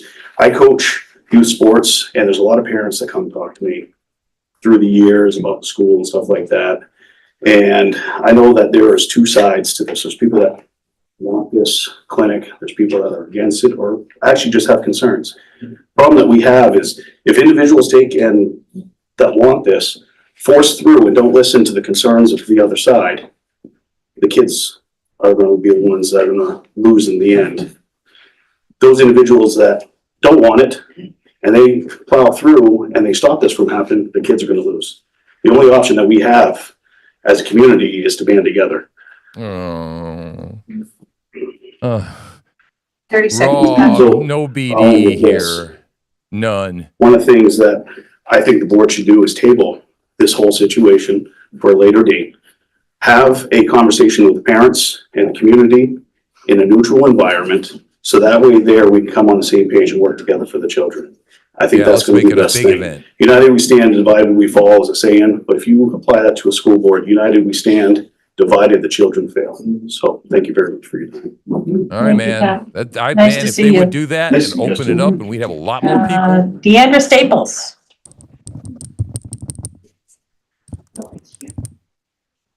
She didn't sign up to talk. Oh, she did. Yeah, she's on the list. She didn't mean to. No, they don't. Her hand got away from She's her. going to speak, but no. Okay.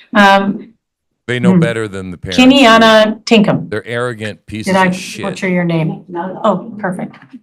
Hate to do that. I just My want to public school smack them. phonics. No, thank you. My name is Keeney Tinkham and I live in Manchester and I have been a community advisory board member for the Marina Cook School-Based Health Center for close to 30 years.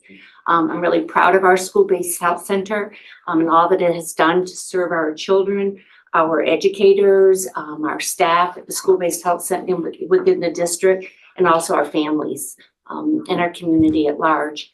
In addition, I have been serving children and families in my 40-year career as a registered nurse. And I want to say I that wouldn't let school-based this health center lady anywhere near my children. just Nowhere near my creates an children. environment where it's safe and welcoming for all people to access care at school. As a parent, What do you mean I safe worked and 24 welcoming? miles from our school. And our children's pediatrician was 22 miles from school. So if I received a call during the day for my child to go to for care, Safe and I would welcoming means spend gay friendly. like the whole day transporting friendly. my student, my child. You And get he would that, leave right? school and never maybe return, miss sports, miss tests. So again, 30 being able to seconds. access care at school is just critical. And it was in partnership with me as a parent. I did get calls. I mean, my pediatrician would get communication about what was going on with my son's chronic ear problems and his asthma. And it was a team. We were working together. And I know not all children have that, but the center is really there to support students and family and improve communication. And it makes them a better advocate as an adult for their own health. Advocate.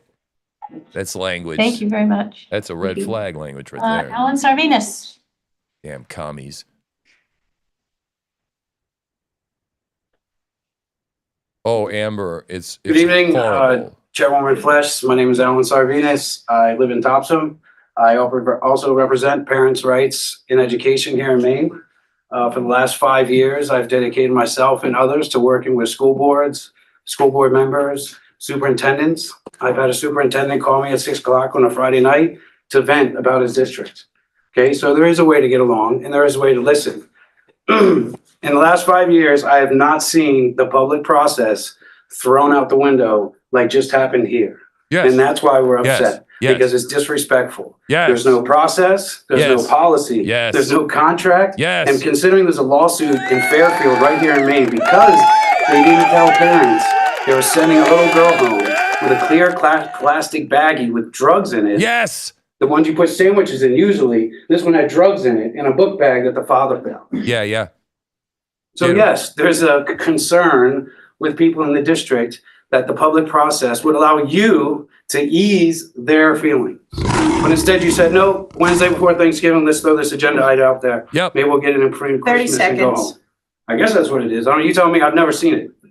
And if anybody doesn't have time to speak, I printed these out so you can write on it and hand in your testimony, since I knew they were gonna cap it, but you didn't, so thank you. But that's it. I mean, where's the public process to let people participate?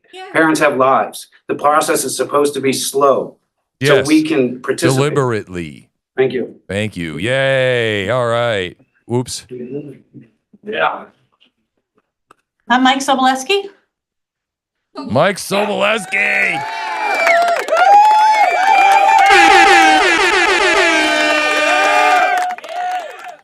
Get him, I'm State Tiger. Representative Mike Soboleski. I'm here at the request of parents who are concerned that this will not be as benign as it's being made out to be. The district already has a transgender and gender expansive student policy that forces girls to share toilets and locker facilities with boys pretending to be girls. Is it any wonder that 51% of the 2006 student visits to Maine school-based clinics were for mental health issues last year alone. Yes. When Maine government-run K-12 schools immerse minors in trans madness, we should not be surprised so many kids are anxious, depressed, and suicidal. Yes, thank God. Will the health clinic at the high school dish out hormone therapy and medication to children without the knowledge and consent of parents or guardians? And who knows how far you would go with that. State law does say that you can dispense medication. It doesn't say you have to. So are you prepared to go past what parents want, the rights of the parents? I fully requested the financials, as you know, Madam Superintendent, and I fully requested all of the documents, including all of your contracts. Yes. So we're gonna keep a 30 very close seconds. ie on this to find out how far you're gonna be willing to go with strong. this. You've gone woke in your other policies, way to the left. And there's nothing that makes me believe that you're not gonna do that with this one and push it just as far as you possibly can. Yes. To take over the parental rights and take control of these children, which I think is shameful. So we're gonna be watching very closely. Oh, hell yeah. And hold you accountable, and we'll be here when the vote comes. Man, thank God. Yeah, look at him. Fingers. Yeah. Thank you. Yeah. I'm happy to be here. My name is Lori Gingras. I'm a teacher at Gardner Area High School. Oh. I've been teaching for 20 years. I have two sons. One is currently a junior at UMF. And I have another son who's here in the audience, who's a junior at high school. I spent the first 7 years of my career as a special educator. And I'm now in my 13th year of teaching English. I see. Cultivating lifelong learners is my jam. However, I believe that cultivating lifelong healthy behaviors is just as important. So I am here to urge you, Sorry, school wrong board, button. to make the common sense decision of approving a student-based health center for our school district. I can't tell you how many times I have told sick students to go see Nurse Nora, and they have replied, Ms. Gingras, I can't go home. My parents are at work. Or if their grandparents are raising them, Go see the nurse. my Nana not and go Grandpa home. can't come get me. Of course, I send them anyway. But as a parent, I can empathize with this kind of predicament. Oh, no. And Here we go Mr. again. Pease already spoke about Maslow and the hierarchy of needs. And I can assure you that it is true that children are not learning if they are sick. They cannot do it. It's my turn. Thank you very much. Oh, my Lord. So that concludes our list. I want to thank all of you that have come for public comment. We welcome you to stay as we continue through the agenda. So we will pick up the agenda at review and approval of agenda minutes, prioritization of items, and alteration of the established agenda format sequence as needed. Motion to approve? No, I need to make a couple of adjustments. Oh, I'm sorry. Approval. Oh, I thought you said there were no adjustments. No, there are two adjustments. Oh, okay. On page 2, under general information, D. Could you say that louder, please? I'm sorry? Could you speak up, please? Yes, there's a lot of background noise here. Guys, I got So a I little have two nauseous changes. during that. Under general information, on page 2D, Aaron Soul, listed that individual it's as being an gross. employee, that should be crossed out, please. So, And then I would make a recommendation are they that gonna under try new and vote on this business A, tonight?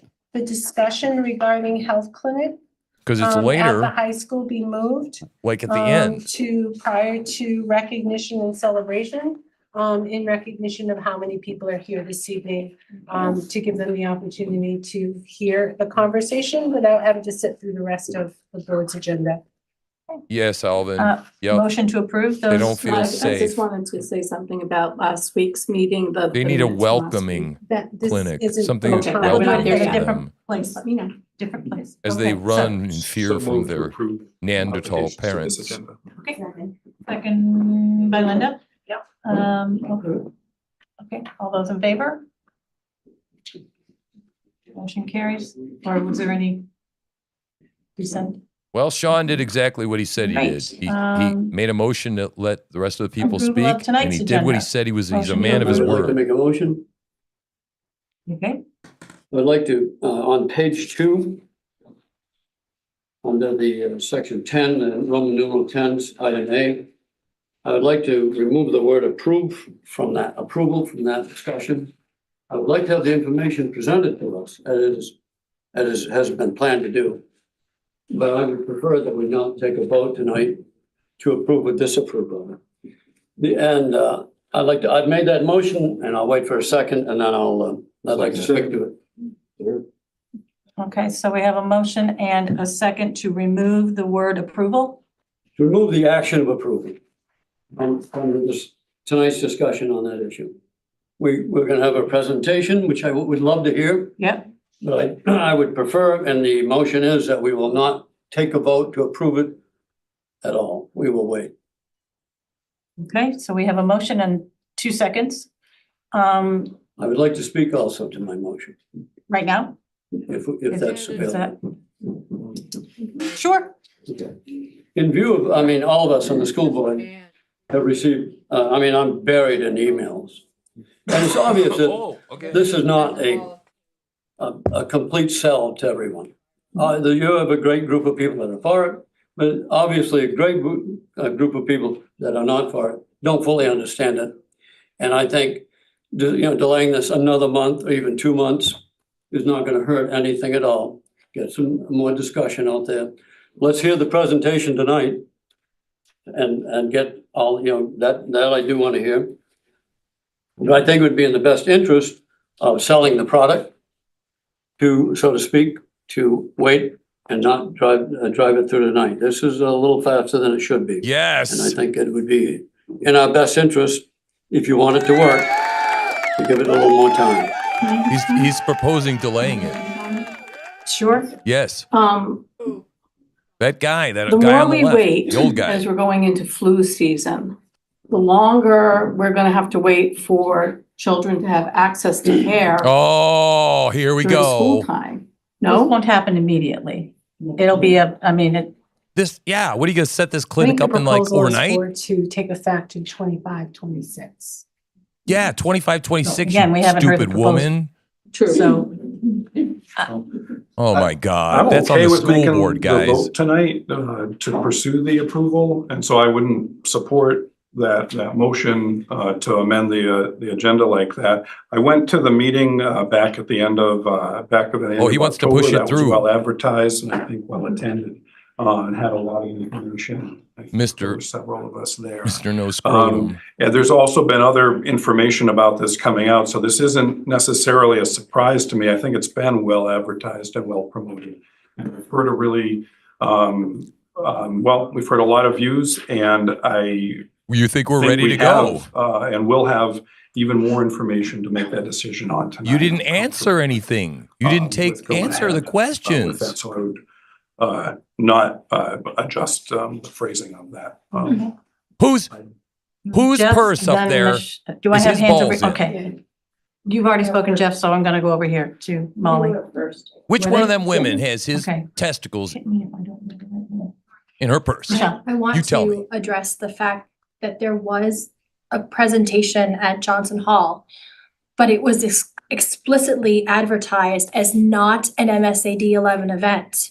So therefore, this has not been brought to the school board. This has not been brought to the community. Yes. So yes, it was a very thorough presentation. It was well attended, but on the Gardner area high school page, on flyers that were distributed around town, on other social media, it was very much distinguished as not an MSAD11 event. We're So watching you, therefore, I ladies. would be very comfortable in not doing that approval tonight. There are a lot of issues at stake. Yes. And a lot of information that needs to be ironed out before we make this step. Yes. I hear the passion on both sides. I recognize the need for healthcare. I did read that this would not be implemented until the fall. So there is time Yeah, to exactly, really Katie. get the community together and talking about it. with transparency, with contracts, with information. Yes, yes. And we don't yes. have that for our community No, tonight. we don't, and we So we don't. should not take a vote on this That is tonight. correct. Mary? My comment was exactly what she just said. We have no proposal in front of us. We've had no board meeting about this. There was a marketing presentation given to us by a third-party profit company that is for profit, given to us, so it was nothing more than a marketing campaign and a stunt.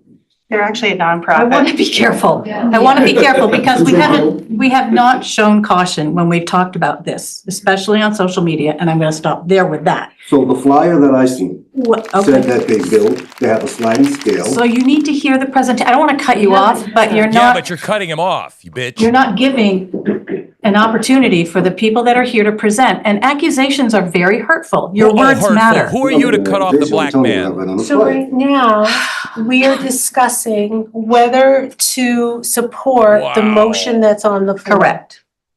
So let's deal with that first. I'm saying I support that motion because we have not been given any paperwork, no contracts, no proposal with ink on paper physically that we can read, nor has anything been given to the public. That's right. To that. So we shouldn't vote on it. So we have a motion and a second. Molly? Can you explain to me what possible approval to host means rather than consideration to approve? My understanding is, and I will be corrected if I'm inaccurate, my understanding is that we can vote tonight.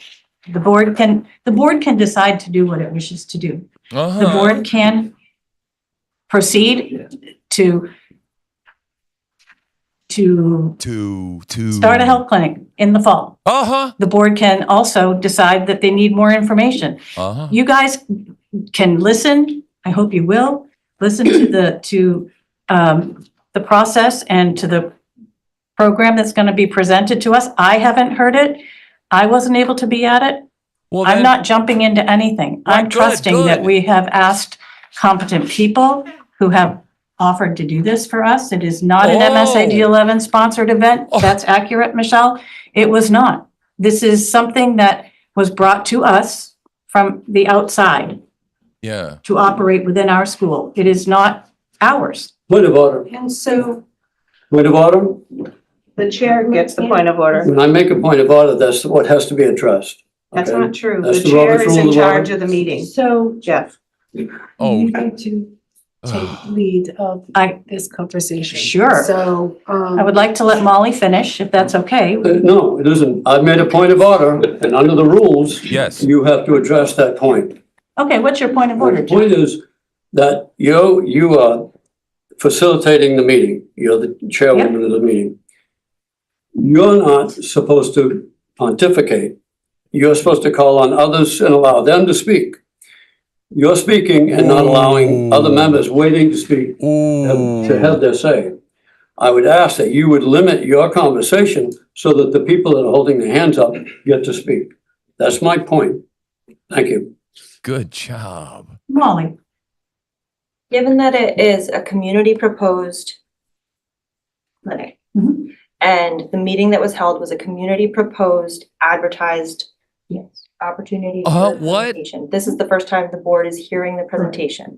So is this a vote to approve the presentation this evening? Or is this a vote to hear and begin the process of approving the clinic? What are our next steps? How is this exactly voting for? Yeah, what are we? it's voting for? entirely up to the board to That's it. ultimately make that decision. You have the right to vote to move it forward. You have the right to say, not yet. We're not ready. That's why it's kind of a possible approval versus just consideration. Because You have to it's know less Robert's Rules of Order like firm, it's crazy. right? This is the first time you've heard it. You may want more of a presentation. You have the right to say, we're ready to move forward. Guys, You I think have we the made right a to say, difference. you know what, I like this idea and concept, but I think we made a in order for us to difference. really approve, we need X, Y, Z. You have the right to say, we want to table this till next month. You know, it's The one who's very selling the whole thing, we don't open-ended, know. intentionally, so that the board can decide what it wants to do, because this is the first time This is that you've heard fascinating. this from the public from the community committee. We made a difference. Basically, at that We point. did. Point of order. I'm You have to sure be we called did. on before you speak. So sarcasm's gonna kick in here in a minute. It better not, lady. Megan had her Megan? hand up Yeah, I was first. just gonna, I think that the getting hung up on possible approval to host a clinic at Gardner Area High School. Presentation is the key word here. And when I looked at the agenda, the thing I saw was presentation. Whoa, we're gonna have a presentation. And then my mind was blown because we've had this nonstop conversation about a vote and there's no Yes. word vote here. Yes. And there's no vote, like, I'm just kind of floored I that we're think still we pulled talking this about a off, vote that's guys. really imaginary right now. I'd love to see the presentation. I loved everything that everybody had to say. And I think that this sounds like possible approval. I mean, to me, it sounds like presentation is the agenda item. Alvin, I think we Like, did and that's what something here. we should do so that we can then possibly do all of the things that Pat just mentioned or none of them. That's just my words. Michelle? Yes, thank you. I said Michelle. oh, I'm sorry. My hearing is not good. Go Oh ahead. my I'm sorry. God. It seems like we're all on the same page of wanting to know more, of wanting the presentation. So what is the obstacle to removing the agenda item? Approval is a synonym for vote in this instance. Yes, it is. So I don't understand what the objection here is to removing the word approval. Why don't we just remove the word approval? Take it off. Get all the Get it off here. information. Get it out of there. Do our students the best possible service by putting it off, but Yes. getting all the information tonight, absorbing all the things that these Yes. brave people in this room have testified about. I don't see the issue if we all want more information of voting against approving it tonight. Keep going. Keep going. Yeah. Yes, the reason I made this motion was because of the inbox, the flood of emails. It's obvious Yes! this is, Yes! there is controversy about Yes! this. And my motion is not to, is actually to remove the possibility of a no vote or a yes vote. I'm asking for a delay, that's all. Let's give this another 30 days, another 60 days. It's not for this year's flood of implementation anyway. emails. It's for the next year. There's plenty of time to put it into place. That's all my come motion on. is for, is not to kill it, is to just give it more time to Yeah, breathe. more time. More time. Linda. Oh, and then Sage. Thank you. Sage was hands up first, go ahead. Oh, thanks. So what I've been hearing consistently is that you all want more information. We have a method of more information right now, and that is the presentation that we're supposed to be listening to. So I think that it would be in everybody's best interest if we address the motion on the table, figure that out, and then we listen to the presentation, because obviously everybody needs more Thanksgiving, information. man. Despite the fact that there was a forum for the public to ask any questions to be answered, October 29th.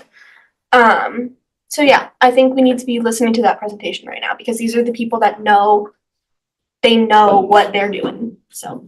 They know what they're doing. Linda. Appeal to authority. I'd like to not remove The the presenters. possibility for a vote. I'd like to hear the presentation and then decide if I'm ready to vote. No. No Pat, when do we way. address this? No, we need more papers, more contracts. Bring that Share up that again. information. So board members, you received tonight at your spot a summary sheet. Jeff, you're the one that brought up our inbox. Yeah. Oh. So there were 633 emails processed. 542 were opposed to this. There were a total of 89 residents within the district that wrote emails, 89. A total of 2 parents, a total of 2 questions. Am I reading this wrong? Yes, They're not you're well reading this wrong. educated. There are 89 parents, residents, non-resident staff, students. in Yes, support. in support. 2 89. parents had questions. 2 parents had questions. And of the opposers, Of the opposers, there 5 were were parents. 7 were non-parents but residents. But residents. 527 had no connection to our None. district based on what we can figure out. None. Yeah, there you go. Scratch over the last 6 days. Our federal tax And dollars. then I would just. Alan, you are not on the board, and you need to, this is not a conversation. This ignore him. This is not. Ignore, please. Yeah, I'm gonna ignore. I would encourage you at this point to move. We're gonna move forward. So just so the board realizes and the community realizes that the bulk of the emails we've received that don't even come from here. And they don't have any words. Oh, so And they have no they're gonna words. just It's a form. cast them aside. In fact, it was They're called click politics or email bots. And I respect people being against it. I understand it. Oh, no, you don't, lady. You Not don't my decision to make, understand it's it, the not board's yet. decision to make. So we have a motion and a second. I'm going to be your best friend, lady. The motion as I have it is to remove the word approval from, Item number 10. item 10A. And to just make sure that no vote can be taken this evening. So that is just to listen to the presentation. And no vote. No So, vote. all those in favor of that? Oh, my God. This is a math equation at this point. The votes are weighted by community.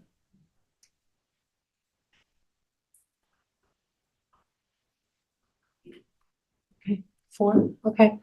All those opposed to that motion?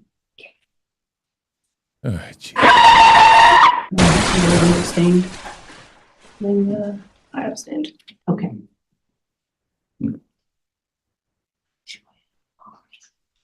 Tracy and Tony. They're going to leave it on there. Okay. That's what I just saw, isn't it? Kira abstained. Yeah, we do. So, based on weighted votes, let's make sure I have this right. That comes to 7,955 in support and 4,508 against, so it fails.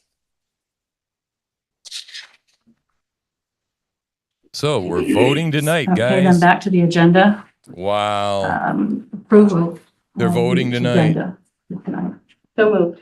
Okay, one, just. Second. Second by Tony. Yep.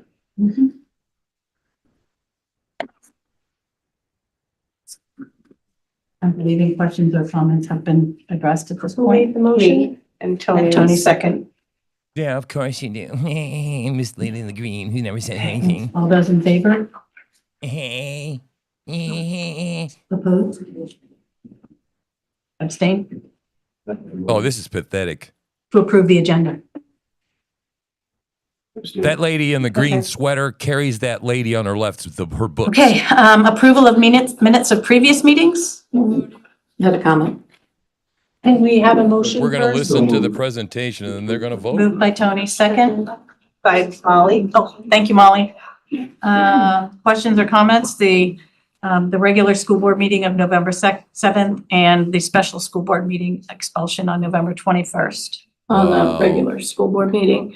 I just wanted to clarify my no vote for the Fellowship of Christian Athletes Club. If it had been We ain't done with these a people. club We that ain't nearly done. included all different kinds of believers as well as non-believers to share I'm their taking it personal now. common moral, ethical Calling our email beliefs campaign and to bots. hold each other accountable, I probably would have voted yes. I was just a little bit concerned on the focus on the group, not making each other I'm going to accountable take out to my living up childhood to frustrations a on these moral and people, if you ethical understand what I'm standard, saying. but I'm going to whip them like prayer, a tied up goat. Bible, and Christian leadership, as if only Christian leadership was important.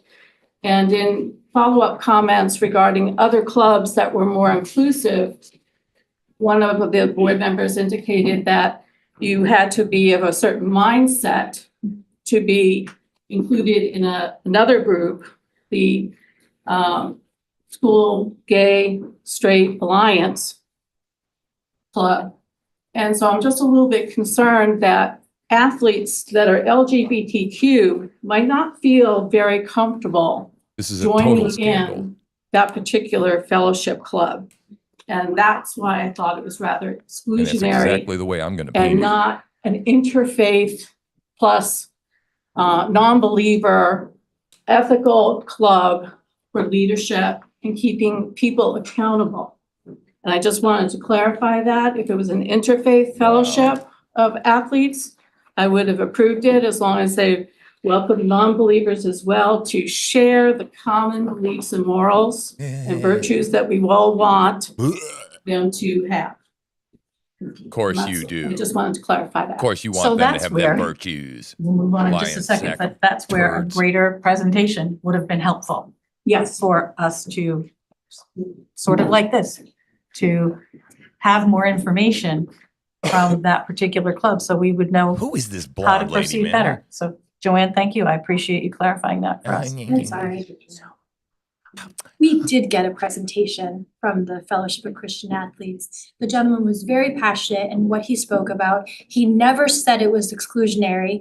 It was welcoming for anybody who would want to join that.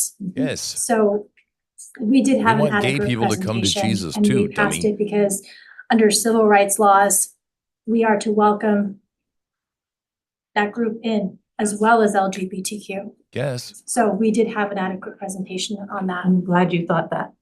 Megan? No, that's okay. Whoa, Okay, what kind so of we have a bitch motion slap and a second. backhanded crap was that? Hand up, Oh, Madam Sage, Chair. please wave. What a I witch. just wanted to say again that the Fellowship of Christian Athletes, it's already been approved. And I think that we really need to be focusing on the big thing on our agenda right Yeah, now, you which think? is the Thank you. consideration. Oh, pat of on the healthcare back. sector. Thank you, So From please Pat. focus on that. All those in favor?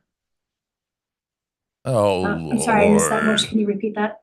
Yes, to approve the agenda minutes from previous meetings. No, to approve the minutes from previous meetings. I'm sorry, minutes, yes. Whatever, let's Agenda move minutes. I on. left out the word minutes. All those in favor? Thank you.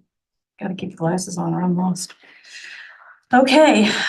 These people don't recognitions understand. and This is a new day and celebrations, age. there's We none. ain't playing, man. Oh We my ain't the gosh, local news. Yes. They I don't have to get write it. it bigger and differently.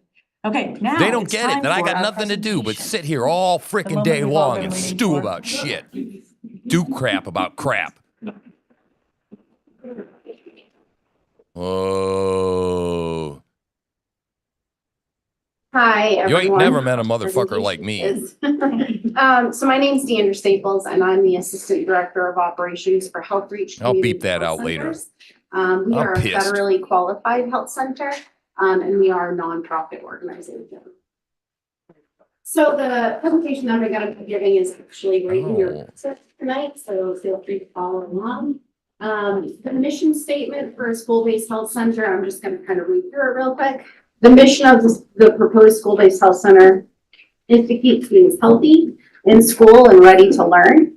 Through a collaboration between Health Reach Community Health Centers and local schools, the school-based health center will provide access to comprehensive, integrated, and culturally responsive healthcare services Culturally to responsive. ensure that all students have access to quality care when they need it. Uh-huh. What does that mean? The next page is just a list of all of the committee members. So this committee that you see here on this page, they are the folks that approached Health Reach, knowing that we have done this in the past with other states. I bet you have. You So little again, the devil, next you. page talks about what is Health Reach and who are we? Hmm. I briefly said that we are a federally qualified health center. We are nonprofit. For those of you who may know the Richmond Family Health Center. Well, that's even or better, Chief Scott Valley nonprofit, Health yeah. Center, that is us. A lot of you may be patients there. An NGO, And basically. your community members may be patients there. Some kids at the high school may be patients at these Freaking schools, these NGOs. facilities. And we provide equitable access, Equitable. healthcare, in vulnerable populations. Vulnerable populations. Central Maine happens to be one of those vulnerable populations.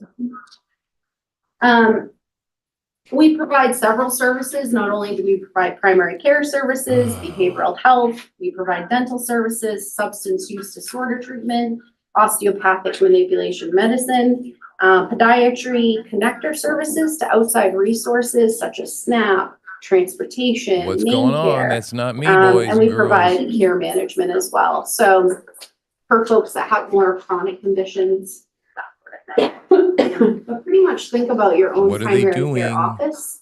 That's what we are. We're just a smaller version Oh. inside of school. PowerPoint. So school-based health centers, they increase access to medical How and mental health care for 1990s. students. Just recognize that the youth in our communities, How not quaint. everybody has access to health care. Even at Richmond Family Health Center, sometimes it may take a month or so to be able to get in to get an appointment, or kids that need a sports physical in order to participate in preseason that third week of August. That's But yet mom and dad, they tried, they realized maybe in July that they need to get a sports physical. Maybe, you know. They got on the list, but guess what? They can't get that sports physical until December. And then that kid can't play sports.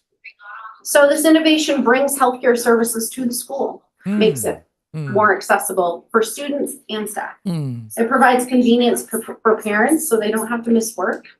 That's huge. And lack of transportation.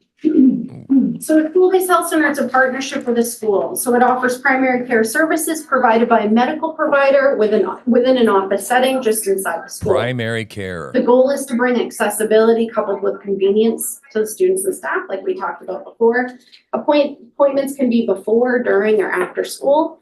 We also have 24-hour on-call service. Right, they still for drop anybody dead that because needs of the it. COVID vaccine on the Students and field. staff can access services regardless of their ability to pay.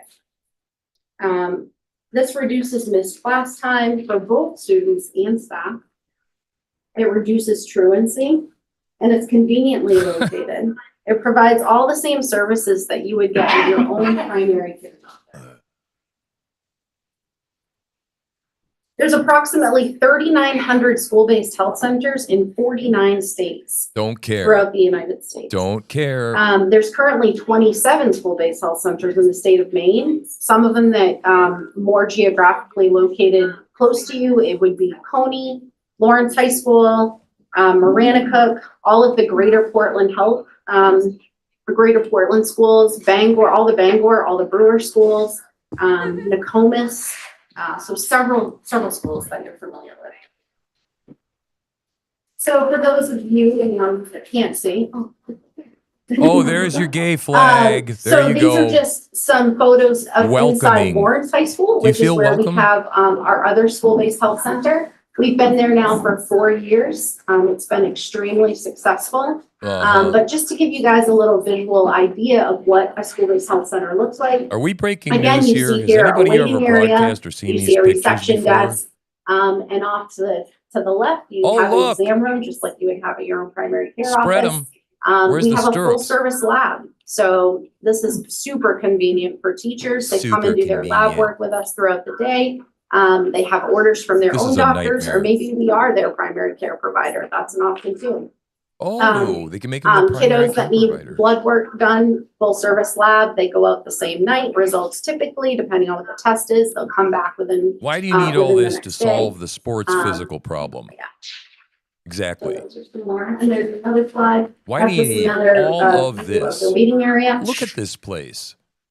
This entire space, believe it or not, can't is wait one to go and classroom that they micro-examine transformed into these 2 rooms exam rooms, close full up. service lab, a waiting area. What you didn't see is we also have a restroom, and we also have a front reception area. Oh. So benefits, it's affordable. We heard a little bit before about profit, nonprofit. We're nonprofit. We do bill insurance just like your own primary care doctor would. We bill main care, we bill Medicare, but we also offer sliding fee. A lot of the hospitals in the area and other doctors' offices as well offer a sliding fee, and we do that. So it's based on income. So for those of you who even have commercial insurance, you can still apply for sliding fee, and that'll reduce that that copayment and other services. So continuity of care. We work with other primary care offices as well, or specialty providers. Because we may not be your primary care provider. Maybe you just kind of use us as a walk-in clinic, and that's okay. Or urgent care, that's okay. But we do have that continuity of care with your primary care provider. There's a lot of folks on the advisory committee who are actually providers from Waterville Pediatrics. At Lawrence, we have, I can't even tell you how many students that we share with Waterville Pediatrics. So the collaboration effort with those providers, There's no mom and vetting. dad love the convenience, or guardian loves the They're convenience all of us going to in be the the school. ideologues. Look, there's a Because they gay can't always flag get in the into damn Waterville Pediatrics, and the wait list right now to get into Waterville Pediatrics just to have a normal appointment it's crazy. It's like 4 months right now. So they absolutely love the convenience of us because they can also work directly with us on a student's care. And connections. So we also provide students and families with other social services in the community, such as main care, SNAP, caseworkers, dental care, transportation. We actually call them, in our organization, we call them connectors. So See, a lot and of by the times way, at the school-based health center, we you'll will just set suck up an the appointment migrants for right in through the children, by the way, and then the parents will all get, signed up for everything they need to get signed up for, all the benefits. and sign up for all of these benefits that we feel like that they may be eligible for. Yeah. And we bring that right to them. A lot of times too, we have kids that are turning 18 who couch surfing, may live with grandma, dad's in jail, mom's nowhere to be found. Our connector works a lot with those kiddos and trying to get them set up for what comes after high school. Kiddos. Do you have main care set up? Do you have other benefits? Do you have housing? Do you have transportation? That sort of thing. So that's what they do. So these are some examples of what we provide: sports physicals, immunizations. Great example of immunizations. We just had Reproductive final health. notice went out to kids at the junior high and the high school, and to parents And stating if they care didn't for have acute the issues. state-mandated vaccine, Chronic conditions kids such were not as able to attend school anymore. The nurses were kind of panicking. They gave us that list. We called every parent. We they got could hide permission. this We got stuff in paperwork done one or with two of parents, those and words they're in like, there. wow, you can just do them right there. Like, I don't have to take time off from work. No, we'll do your immunizations right here. We brought all the immunization paperwork to the school nurse. I thought the school nurse was going to throw herself a party because she didn't have to hunt down these kids anymore. And then kids didn't miss a day. And of course, they waited until that last cutoff day to do it. But we were able to Give away one all day our last freedoms, week, right? we In did the name of 17 convenience and in one day, safety. 17 immunizations in one day to keep those kids in school. Well, child check. So Yeah, they're again, going to give them the drugs. even Yeah, if you do you're have right. your own primary care provider, doing these well child checks is super important once a year for these kiddos. Yeah, man, they could give them a hysterectomy under reproductive health, right? You want to stop your reproduction. Reproductive health, mental health services, acute issues. So we see a lot of this, especially right now. We see a lot of walking pneumonia and strep throat. I'll try and fix that, Jeff. Chronic conditions. I know it we have pisses you acute off. kiddos that have diabetes or other chronic healthcare needs that we work with them. Labs, substance use. Some censoring. One of the great things that we do in collaboration with the school has a policy that if kids are suspended for substance use, they can't come back to school. Yeah, that's interesting. Until they've had sort of an intervention appointment. And mom or dad or a guardian has to try to be involved with that if they do have a guardian, and they can't come back to school unless they have one. We had 2 kids last week that got suspended for 5 days. Today actually was the day that they were able to return back to school, but they needed that appointment quickly in order to step foot back on school. So we did one virtual appointment late yesterday with dad and kiddo. And then this morning, there was a 2-hour delay. What is it with the kiddo? 30 minutes before school started, one parent with that other kiddo was able to come do their appointment, and they're both back in school today. Whereas otherwise, if they had to wait, or if they had no means to get to an appointment, they'd still be out of school today. So this is some data from Lawrence, just to give you an idea. 9 through 12 students, there's roughly around 577. 7 to 8, there's 315. So from the school year 23 to 24, we served 181 of those students and 29 staff. I will tell you, we collaborate really well with the bus garage as well.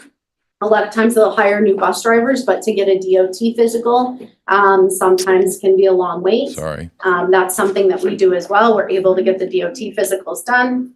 They're in a bus tomorrow, super easy. Visits, so 23 to 24, we had 1,181 visits in that school year. And I will point out that less than 5% of those 181 students are confidential kids. That means that we work with 95% of our students. We collaborate and work very closely with their parent, their guardian, their grandma, their aunt, their uncle, whoever it is that they live with. We find that it is very successful when a child has more support. So our goal is always to get them as much support as they possibly can. Is this affiliated with and that this also place? includes those at school. So I can't tell you how many times a day we have meetings with the alternative education program, and we sit down with a student and a teacher and try to figure out certain behaviors and that sort of thing. So there's also a collaboration level with the school. Connections to mental health services, we had 18% during that school year. And connections to Help Reach dental services. I don't have that number, but it was a good handful because we also have 2 dental sites. We have a student advisory committee there, and we have a Health Reach connector. Like What I the talked hell is about a student before. advisory And committee? we also do a lot of referrals to specialty services. I'll give you an example. The other day, we had a teacher come in who had a really strange sore in her mouth, and the the PCP had to refer her out to get some more urgent needs from ear, nose, and throat specialists because it was concerning. But if that teacher had to wait for her own primary care, which she said she tried to get into, and she wasn't able to get in until after the new year. Exactly what they're doing. We were able to get her in, same day she had the concern after she brought it to our attention. And she now has a referral to specialty care in an emergent service. So we currently work Tuesday through Friday, 7 to 3. But I will tell you, when there is a week where maybe there is no students there on Friday, but teachers are there on Friday, we tend to shift our days so that we still have a presence as much as possible for those 4 days. We usually typically choose Monday because there's more Monday holidays. But we work around that schedule and we're very flexible just to try to maintain that 4-day-a-week presence as much as we possibly can. So confidential care, what is it? I know this is a hot topic. So Maine law allows minors to consent to specific health services if the minor demonstrates decision-making capacity. I will tell you, we have students that start out needing one of these 3 services: mental health, reproductive health, or substance use. I'm scared to tell mom and dad that I started vaping. Our provider works very closely with that student, and for a very, very short time, once that trust is built, they're no longer a confidential student. They're no longer a confidential patient. We've contacted mom, we've contacted dad, because 9 times out of 10, it's they're scared to tell mom and dad. But if somebody else is willing to tell mom and dad, that's okay. So the provider works very closely with them.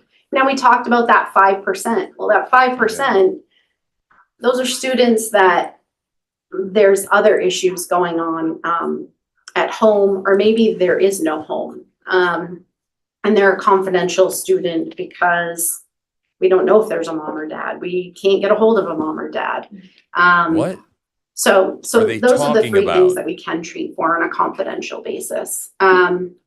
When do you But not again, get they able to have hold to mom and dad? demonstrate What are you talking decision-making about? capacity, and if they don't, I have found on several instances that our provider will say, "I'm sorry, I can't treat you for that because I just don't feel like you are in a position where you can make that decision-making capacity." So again, like I talked about, a lot of times students may start out confidential because they want to know what we're all about. They want to step their foot in the door. They have an issue. Maybe even it's just like, I have a really bad sore throat and the nurse can't see me, she's tied up. What? Well, we have to call mom and dad for that. Like, that can't be a confidential visit. But if they come in and they have a really concern about this just happened last week. So kid came in, I'm spending way too much money on cigarettes. And Cigarettes. vaping.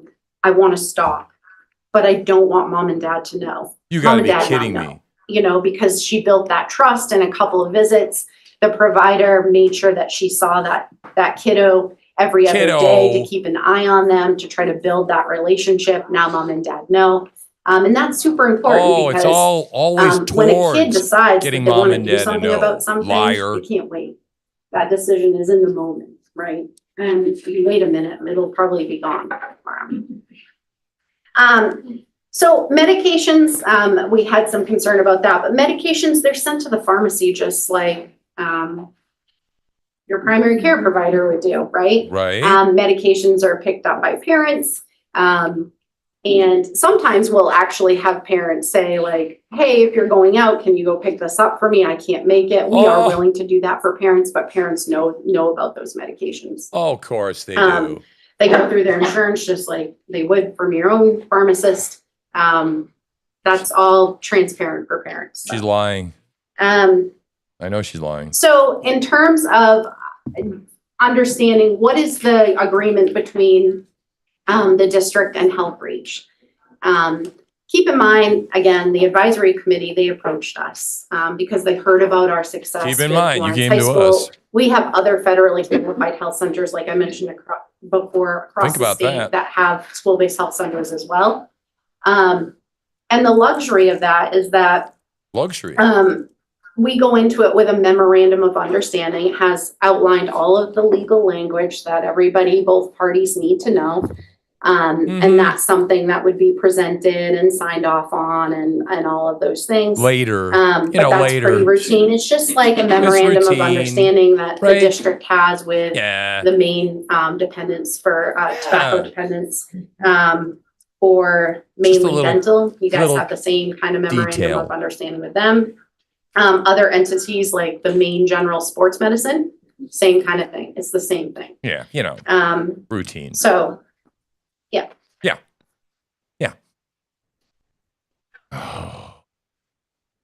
So why are we thinking about doing a school-based health center at Gardner High School? We talked a lot about these, but I'm just gonna go over them again because they're very important. Not everybody has a primary care provider. A lot of times, kids, and teachers, they Thank you for rely the on urgent reminder, care. Alvin. And they have to wait until after school, or they have to wait to try to get a ride. And maybe they don't go get that care they need. Athletes have not been able to get sports Did you physicals. notice- One of the things we do at Lawrence. When they said that the is kids we are do afraid to go to their parents, nobody ever brings up.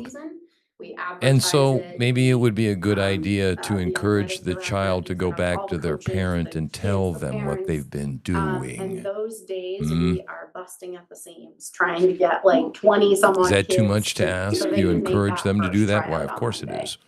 Because that's Um, not what your intent is. Immunizations, that's been a huge one. Teachers, trainers, and coaches sometimes have questions about fevers or possible injuries. We deal with that a lot. We had a kiddo come in last Kiddo. week. Really wanted, not last week, this was like a few wanna weeks slap ago, this really lady, wanted man. to play in a Kiddo? really important game. She says that one more time. And didn't have, there was some concern about the student playing, didn't have anybody to give the student clearance to play. We provided that, called mom and dad. We said, this is what's going on. Do you want us to see your kiddo? Kiddo. Do you want us to try to see what we can figure out? Kiddo was able to get clearance. The sprain Right. had healed. They were good to go. But otherwise, they would have just been sitting there and not been able to play in the game. Well, this lady's Parents rotten and to the guardians core. will be consulted with care. She's a grifter.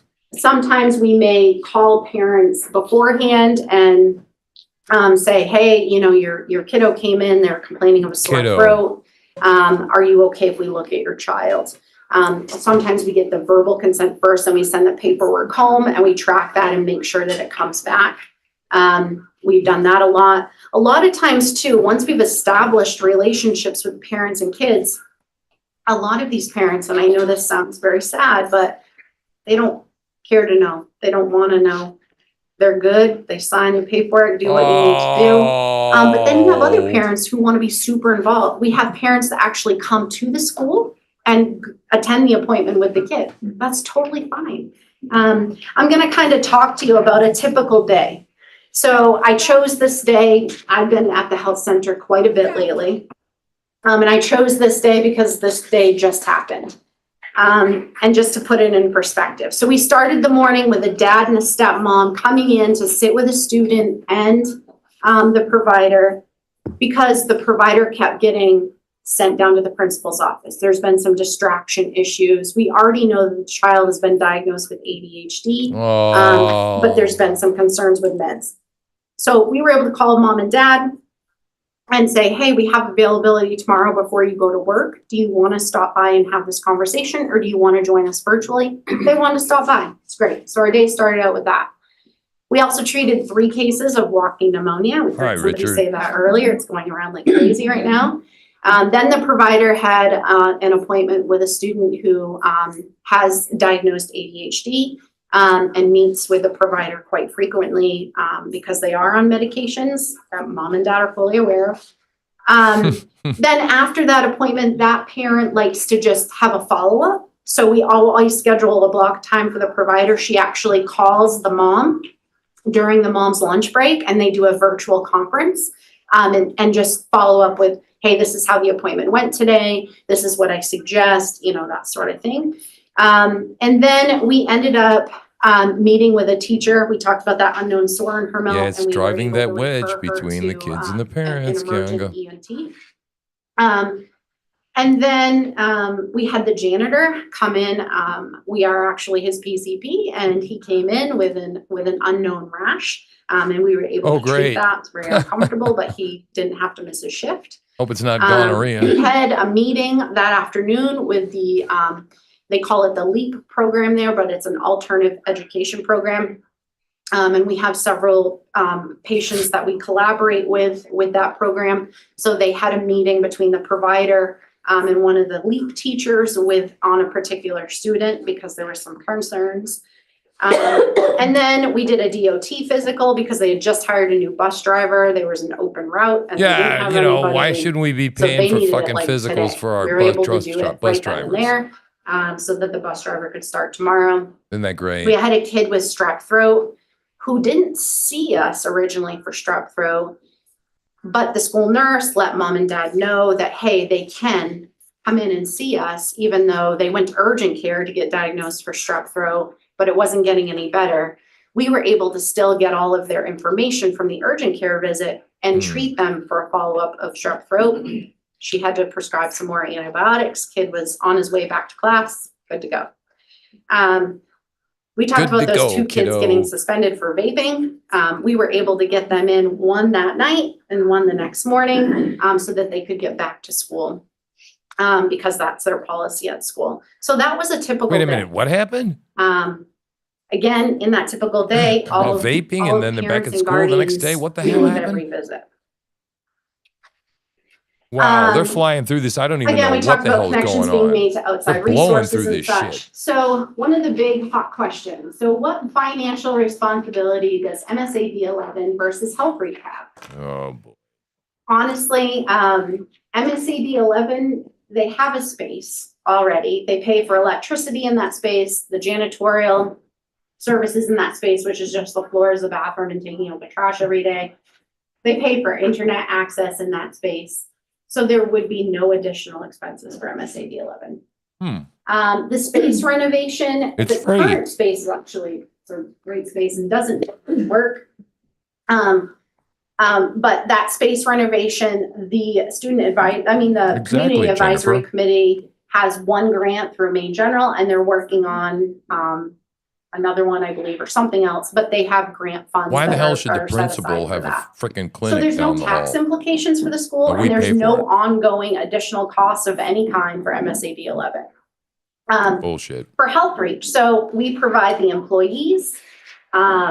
We usually, typically, it's a provider, it's a medical assistant, myself, and an LCSW.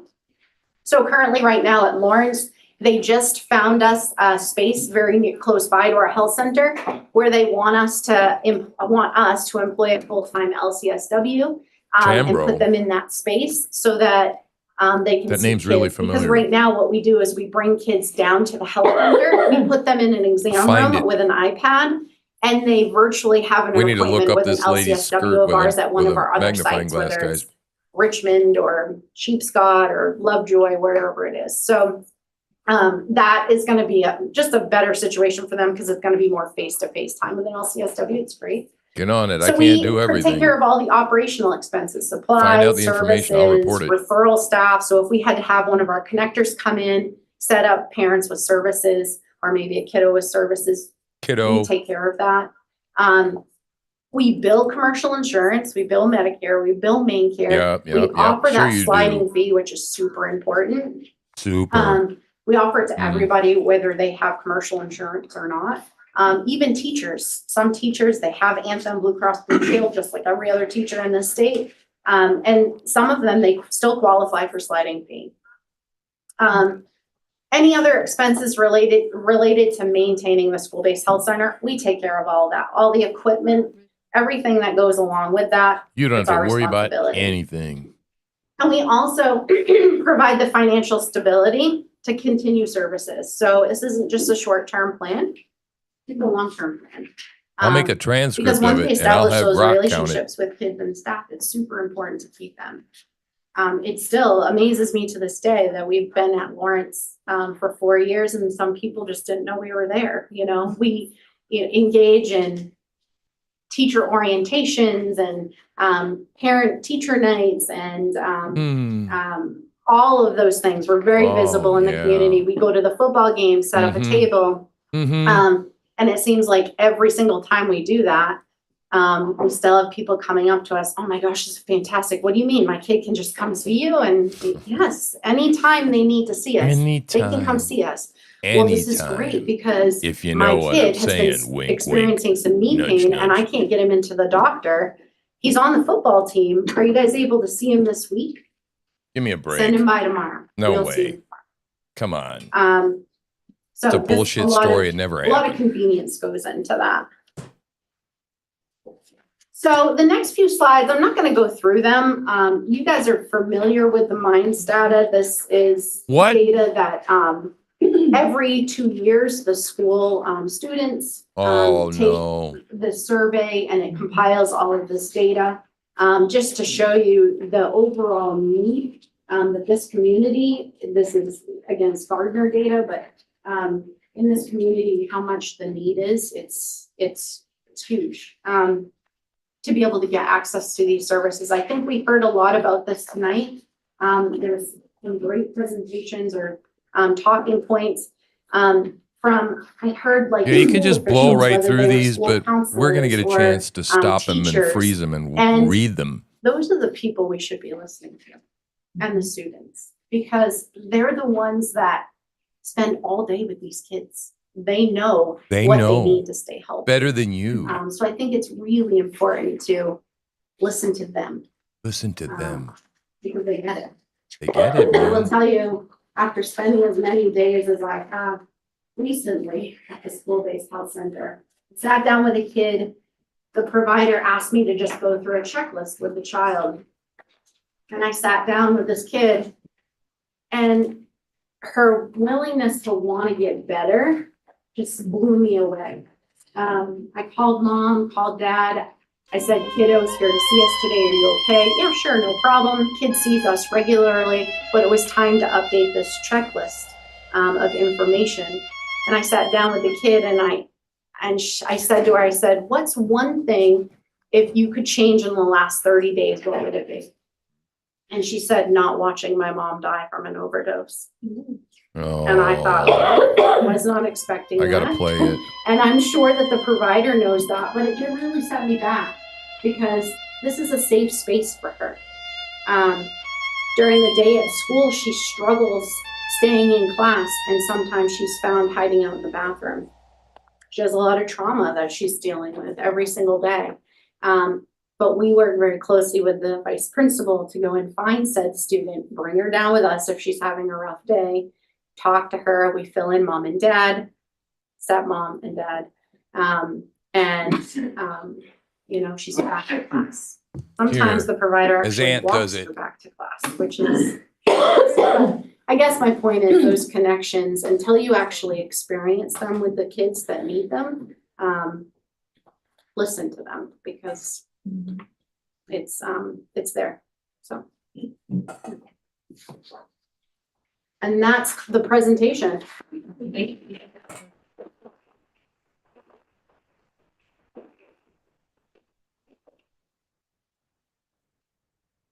You willing to entertain a lot of questions? Question away. Oh, and I would like to say that our CEO, Connie Coggins, is also here. So I may refer to her for some of the answers to these questions. So just a heads up on that. But yes, yeah. Nobody works for nothing. How do you get funded? So the bulk of our funding comes from submitting claims for services rendered. So as Deandra mentioned, we bill commercial insurances, main care, and Medicare. Because we're a federally qualified health center, about 16% of our revenue comes in the form of a grant from the federal government. The federally qualified health center program was started during President Johnson's war on poverty way back in the 60s. And what the government did is they wanted to provide access to primary care for underserved populations. So that's kind of populations you mostly see in urban areas or geographically underserved, which really speaks to us here in Maine. So about 16% of our funds come from that federal grant each year. We are a private nonprofit organization that participates in that program. So the rest of the money though comes from? Good night, Ken. Insurance payments, patient We'll payments. fight together. Yes. Maine CDC, do they fund you in any way? Right now, we have we're subcontracted for a small grant to work on an initiative to improve care for Alzheimer's in primary care. What? So it's a 2-year grant, but they don't provide any ongoing funding. Well, if I may, if we decide to do this, and after 1 year or 2 years, we say, you know, we don't want to do it anymore, is it just a walkway? That's all. Yeah, I mean, there's a memorandum of understanding and there's nothing. A memorandum of understanding. Yeah, if the school did not want the services any longer, then we would no longer provide them. You know, we would need some notice. It's a memorandum of understanding. Yeah, and we would need some notice because recognize that we're employing some people here. Oh. If we were to collaborate together. So we would want to, you know, have some notice to be able Collaborate to together. Doesn't that sound great? find accommodations for the employees that are working here in the school district. Okay, well, I can play the what if game, but I mean, I'm thinking about when you're funded by government, you know, grants. What if they dry up? Can you make up the 16%? We have a very strong financial performance. We've had solid operating margins for the last 16 years. We did have a rough spot around 08, 09 when the economy took that dip. But, you know, we would, you know, work to find kind of alternative funding mechanisms. But we have a very kind of stable financial profile. You don't really get a lot of funding then from Maine itself, the state of Maine. From the state of Maine, no. No, we're getting trans Well, from outside. we do get an allocation of $23,000 from the general fund. God, somebody would leave the room. Tony and then Molly. And I just had sort of maybe more of a general question. Do we have other programs we've done like the SRO program or the deputy program where we have like a similar type of MOU or contract situation? Yes, once the board approves something like that, you know, so most recently we switched from Gardner Police Department to Henry County. So once you made that decision, then yes, behind the scenes, we then work on an MOU to solidify that. So that is absolutely in place. It's kind of like a yes, and then that MOU gets Yes, written out. correct. What are the, if I can just do one more, components of the MOU that you have with Lawrence or other Yeah, schools? I mean, it's pretty standard, but yeah. Yeah, it speaks to kind of our responsibility versus the responsibility of the school. So like some of the janitorial, internet access, it kind of Richard, codifies that. It's totally It speaks nuts, to the man. fact that health reach is governed under HIPAA, where the school district and like the services, the school nurse is governed under FERPA, and there is a difference. So it kind of speaks to that a bit. We have a kind of a boilerplate that They we'd be said happy that to all send the along. emails that we sent were bots. We had 8,000 emails we sent, and they wrote them off as bots. The next step, Just generally, internet it includes information troll regarding trash. insurance, liability, who's Sickening. responsible if something happens. ignored all- it. All of that is usually covered. I had two questions. So if a student goes to the nurse's office and they say, oh, you should probably go to the clinic, you contact the parent and they'd be seen, say for a strep throat, or they have a fever, they need to be sent home. Do you send them home or are they referred back to the school to be sent, like the school nurse to be sent home? Yeah, so we Yeah, are right right. next door to the school nurse. Minutia. We're like this.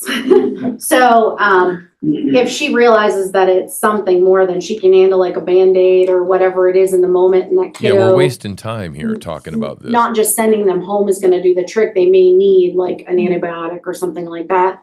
Then she usually calls mom and We dad and might says, as well be hey, can talking I about, should we have a school nurse at the school? come over? That's what it We'll sounds take like. a look at them. We'll make sure that parents say it's okay because again, we go by HIPAA, right? So we want to make sure we can talk to the school nurse because they are a different entity. What? So we usually have a release of information on file to talk to the school in general.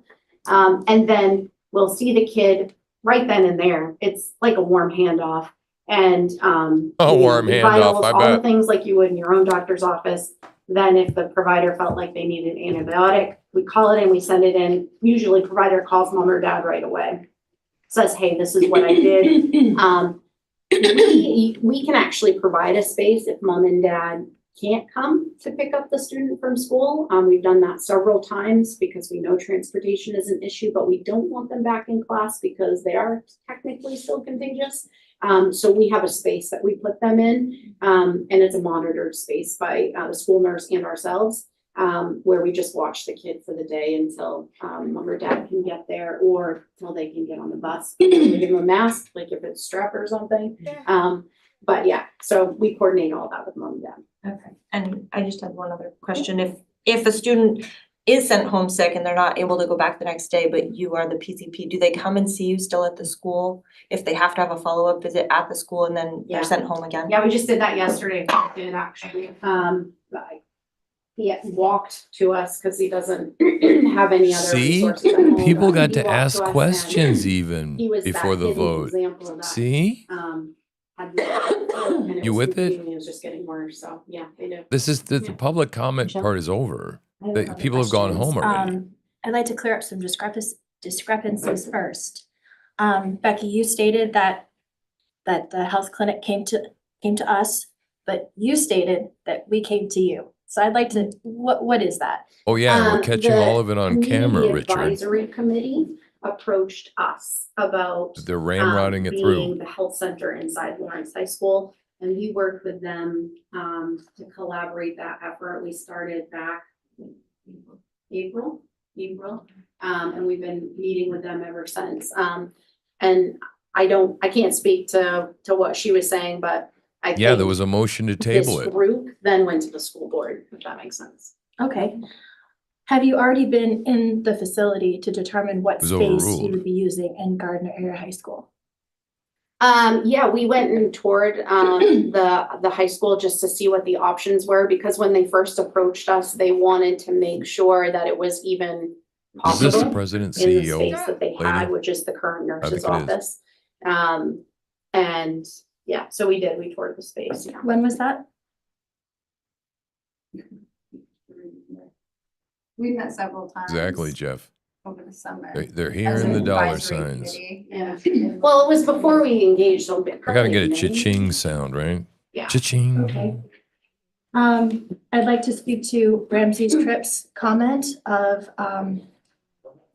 this $15,000 that was given to the school district in advance of even parents knowing that this was a a possibility. What was Can you that? speak to why that gift was given? 15,000. That was a grant we received from CTI, Center for Tobacco Independence. That is through Maine Health.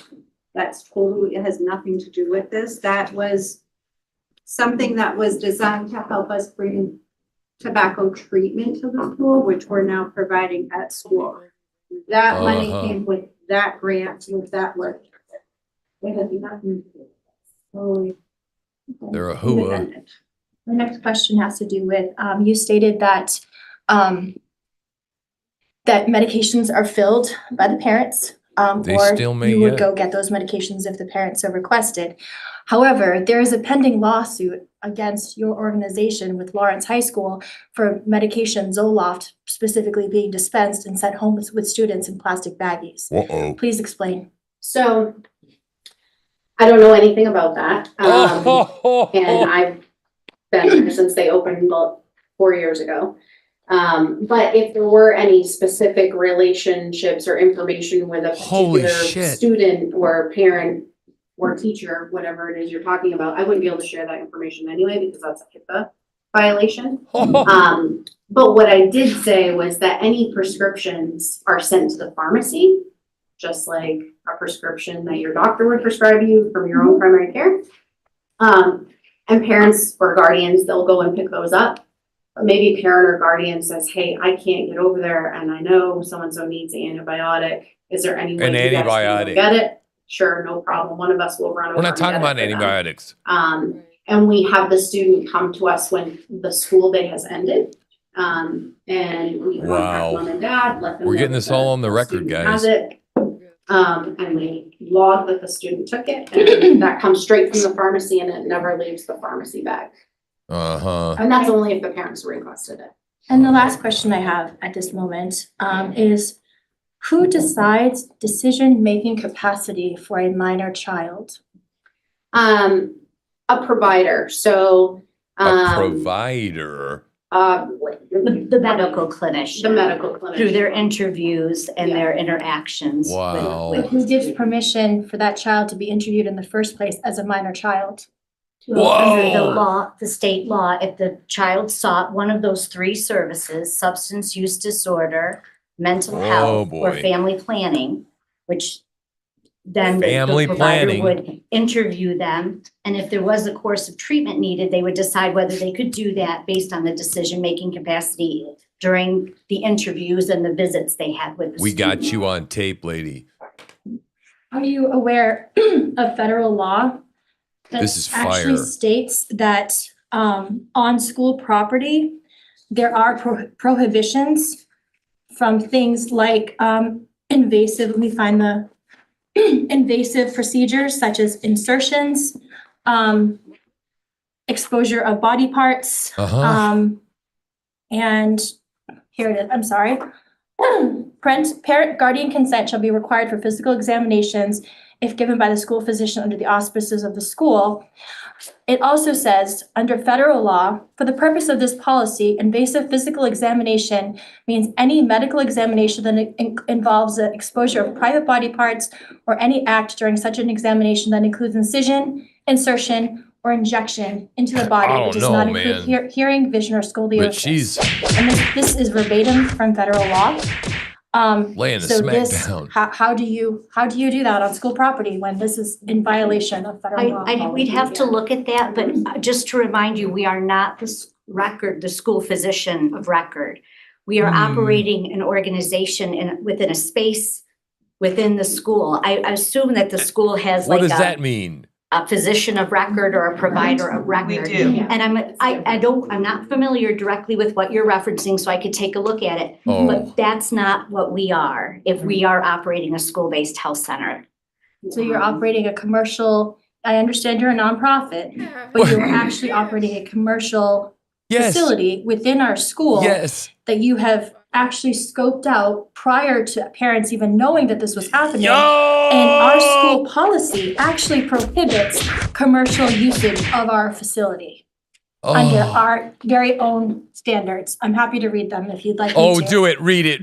So Read please it. explain to me how you are able to operate This lady in brought a- fucking receipts, as a dude. commercial facility in a school district. Oh, she's been talking to an attorney, There's bitch. many school-based health centers across the state and across the country. Our ability to operate within the school is at the pleasure and a vote of the school board. Okay, and that's fine. The other thing I want to say is that in your presentation, you said that teachers know the students the best. That is absolutely false. Yes! Parents know their students Yes! the best. And so to circumvent parental Oh my involvement God. by someone else deciding whether their child has decision-making capacity by minimizing, oh, it's only 5% that are confidential. That is completely inappropriate. And I'm going to stop speaking and cede some time to my other board members. Nice. And can I just make one response? And I know, remember with I wanna board read policy, that the thing. board sets board policy and the board can make a determination if it wants to modify policy that? or make an exception to policy. So where it may say that there is no commercial entity, Oh, an you exception have to the right policy. to override that and allow this type of entity into your building. Oh my God. Let's see, Sage and then Barry. You're Okay, allowed to, we're allowed to so- change the rules. It's okay. I would like to argue that a student knows the student best because we are human beings. I'm not really sure where this infantilization of high school students came from. I currently am applying to college right now. I'm 8 days away from waiting for my Dartmouth decision. So we can make our own informed decisions. That's not news. That shouldn't be news. So this is not elementary kids. This is not kids that don't even know their ABCs yet. This is kids that are in high school level courses. Don't care. That have gone to the doctor before, unless they haven't been able to. And which is- science shows that at 20. Can I finish speaking, please? Actually, No. Michelle, Can I finish speaking? stop, please. Allow others to speak. Thank you. Okay, so there's a reason why 27 of these clinics have worked in the state of Maine. Okay, like there's a reason. Not one of them has been shut down. So this is an Because there's nobody with a incredibly spine. useful resource for students coming from a student. Okay, it would be so easy to go in, get a sports physical, and be able to practice the next day or go play a sport the next day. Remember? The There's just convenience. this Look over here. fear-mongering. Look. Okay, that's not Okay. actually gonna happen. They don't have surgeons in there with scalpels. That's not something that happens. So I just want us to be aware What is she that talking about? we are in the best interest of students, and this is what is for the best interest of students coming from a Bullshit. student. Well, we don't care. It's the parents that make the fucking decisions that pay the taxes, not the fucking students. God, this lady's insufferable. Barry? then Joanne. First, I'd like to say that was cute, but, your Don't parents, say that. your parents, Don't say that, Barry. What was that? parents are responsible for their children. Hang on, They we're gonna make pause. bills, make fees. We're gonna recess for just a minute, Terry, so we can get ourselves together. and What? behave. Oh. A board take that- standard, Barry. I A take board, back the I know, comment. Jeff, you're gonna correct me in a minute and tell me I should be ashamed, but I'm gonna say right now, we treat each other with respect Oh, here we in this go. place. We Well, don't, hang on a it's being second. condescending and not You respectful. bitch. So there was already a precedent set. I didn't see you say that when she was going, that was Exactly. condescending and disrespectful. It was. What Sage did? Yes, absolutely. Yeah, you want me to Did she not replay give her it? the highest? She was going. Did she not do that? I was making fun of it real That's not what time. I'm We are saying. having Can a I- recess. can I say No something? conversation. No, What's no conversation. There is no, we are in a recess right now. Let's take 5 minutes. Okay, Sarah. Oh my God, guys. 5 minutes. Oh Recess, my please. God. This blew up. I wish Kianga wouldn't have left. All right, we lost sound. All right, so what the hell happened if you're just joining us? Holy shit. Look at this black guy, man. He's about to fucking have an embolism over here. So am I. Oh my God.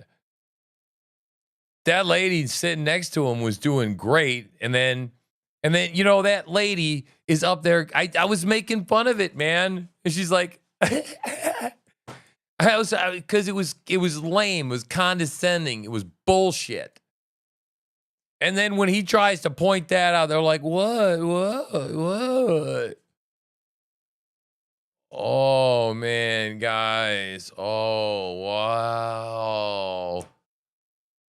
Son of a bitch. This is history you're watching right now. You see this? This is fire, dude. This is fire. This is triple fire. Holy shit, man. Fire cubed.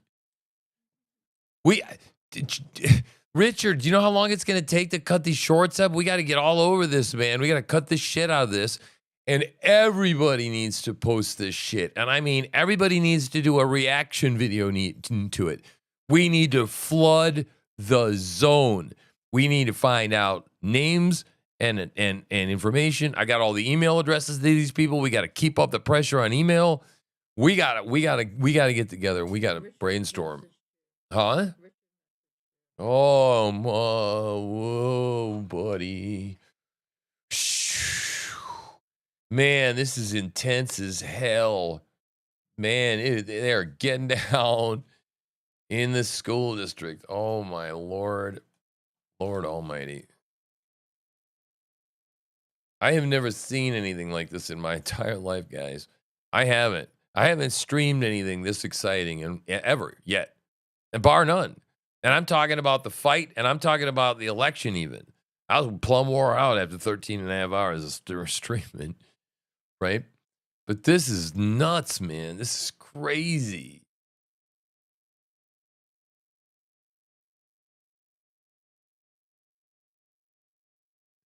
Yeah, man, it's up and huge. You got that right, Richard. We got to get together and talk about what it is your vision is for this damn thing. Maybe we turn it into a mini documentary or something, right? We got to do something, man. We got to do something to counteract this narrative. We need to put together like the things they're not saying, they're not telling us about. They're only giving us selective information, huh? I don't know how much longer it's going to go. Wow, man. Wow. They had to shut this thing down because it got too out of hand. Are you kidding me? That's crazy.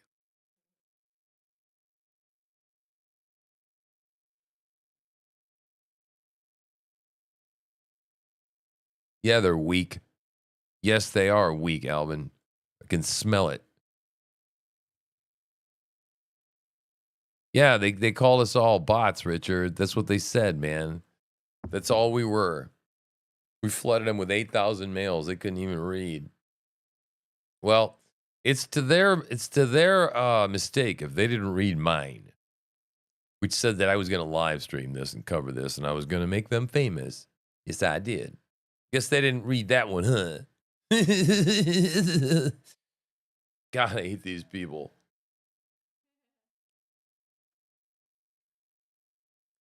Seriously, man. All right, here we go. Let's rock on. Now that everybody's calmed down again. Oh, look, it's look at the two cameras now. Respectfully and without raising our The voices and without opposition, accusations. and then everybody else Barry, on you the can left finish camera. your question. And Joanne, you have a question?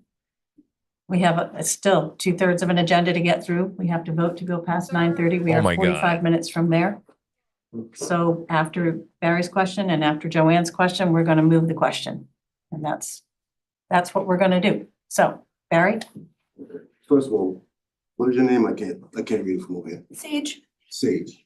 I apologize. My comment was out of line. It was a cute thing. I didn't need to say that. So I'm gonna find a more amicable way now to make my point. Parents work hard.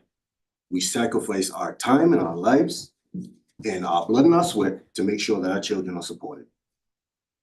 As a parent, I am insulted to sit here and hear people speak as though a high school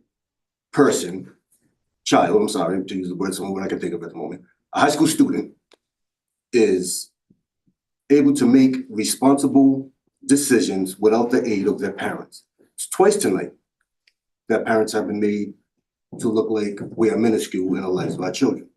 Our speaker earlier said, those are the people that you should be listening to. What I heard was, damn what the parents say. The board That knows was better. another way that it could have been expressed. My two questions. Number one, I understand you are not a for-profit organization. However, the pharmaceutical companies and the other medical industries Oh, there's who plenty of provide you people with making money. medicines, vaccines, IUDs, contraceptives, et cetera, Yep. are. Yep. Is there any incentive that you receive from these companies to disperse their products? No, none. Okay. So they give you all the stuff for free.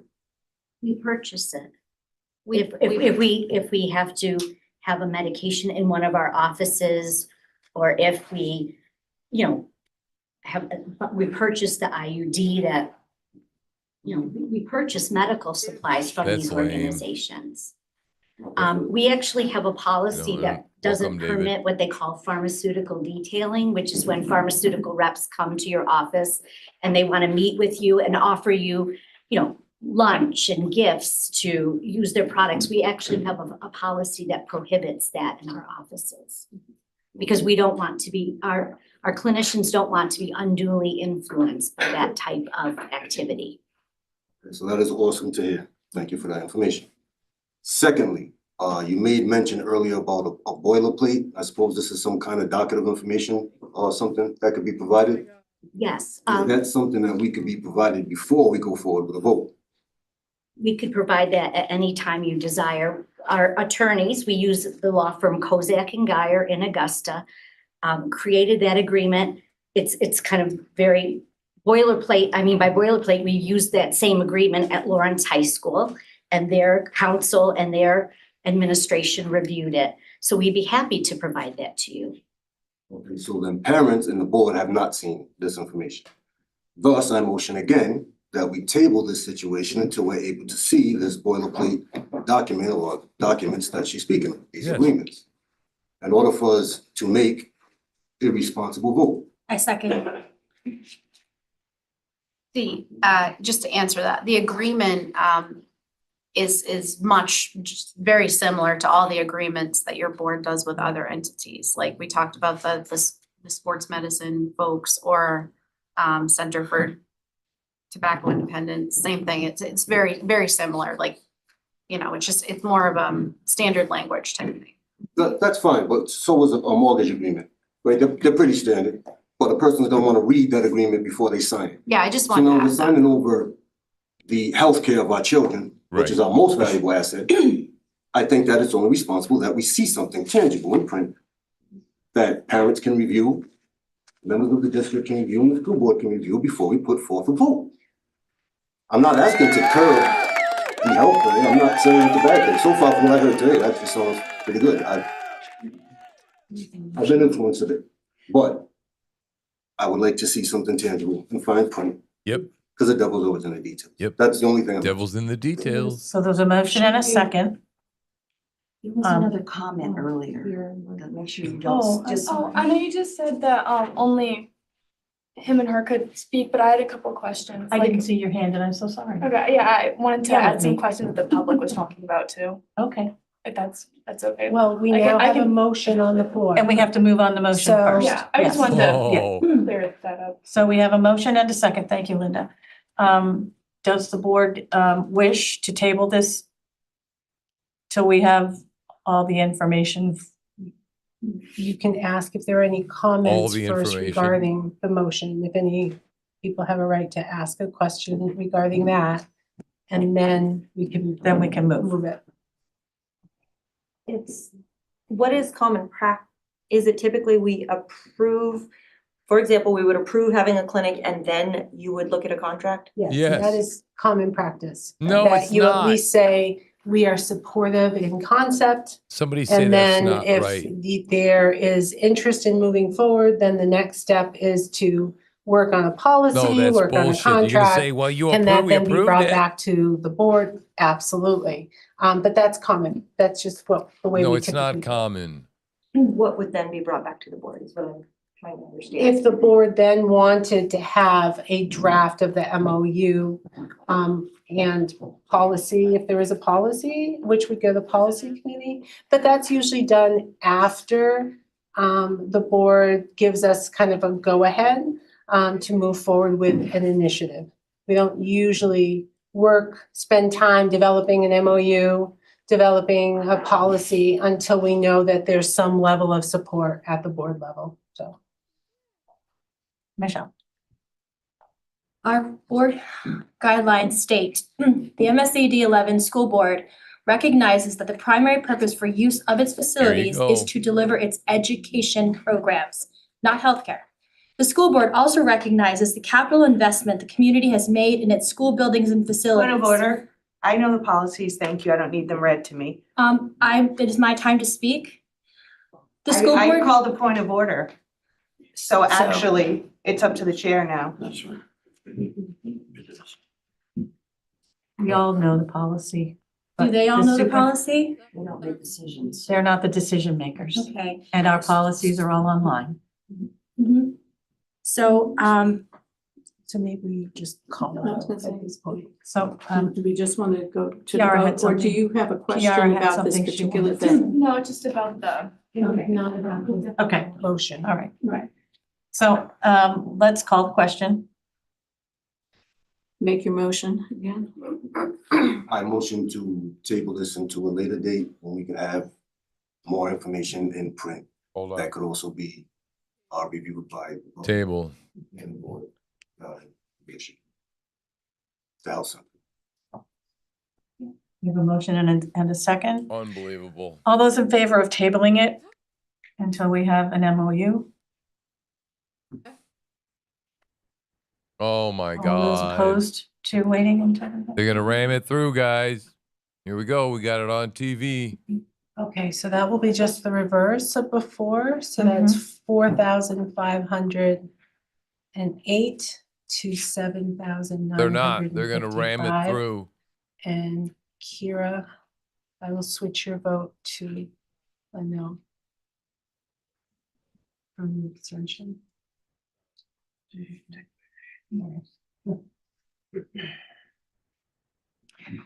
All right, so now, So to be clear, that didn't pass. That did not pass.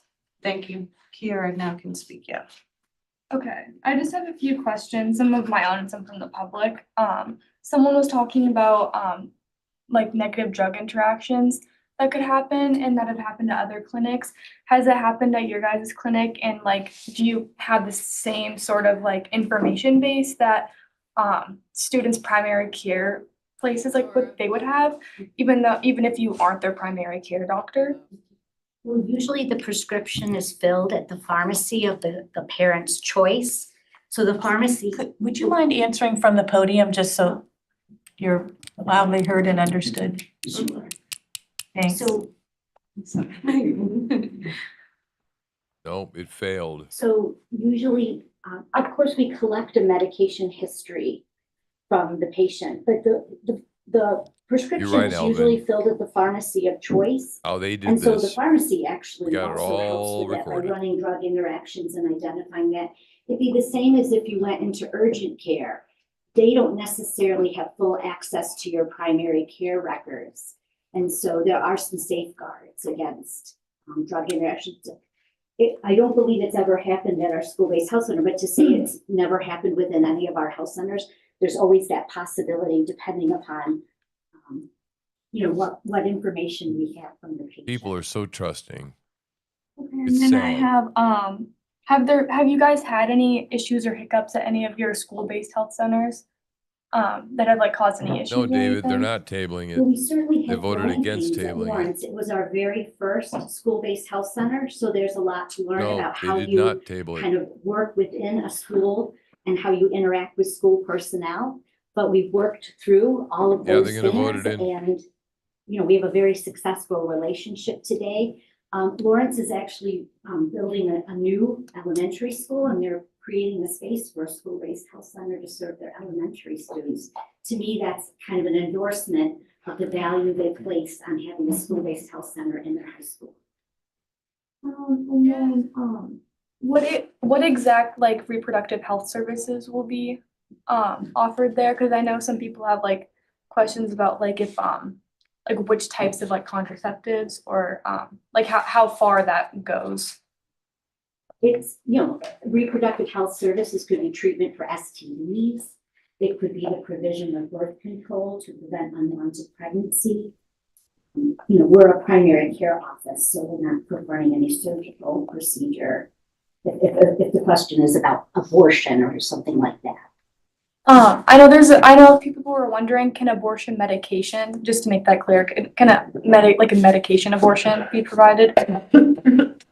It might be able to. I'd have to ask our clinician, but anything that could be provided in a primary care office is kind of replicative of the services we provide in the school. Okay, and then what's the student advisory committee? Could you speak more about that? I would let Deandra speak to that because she's been part of that.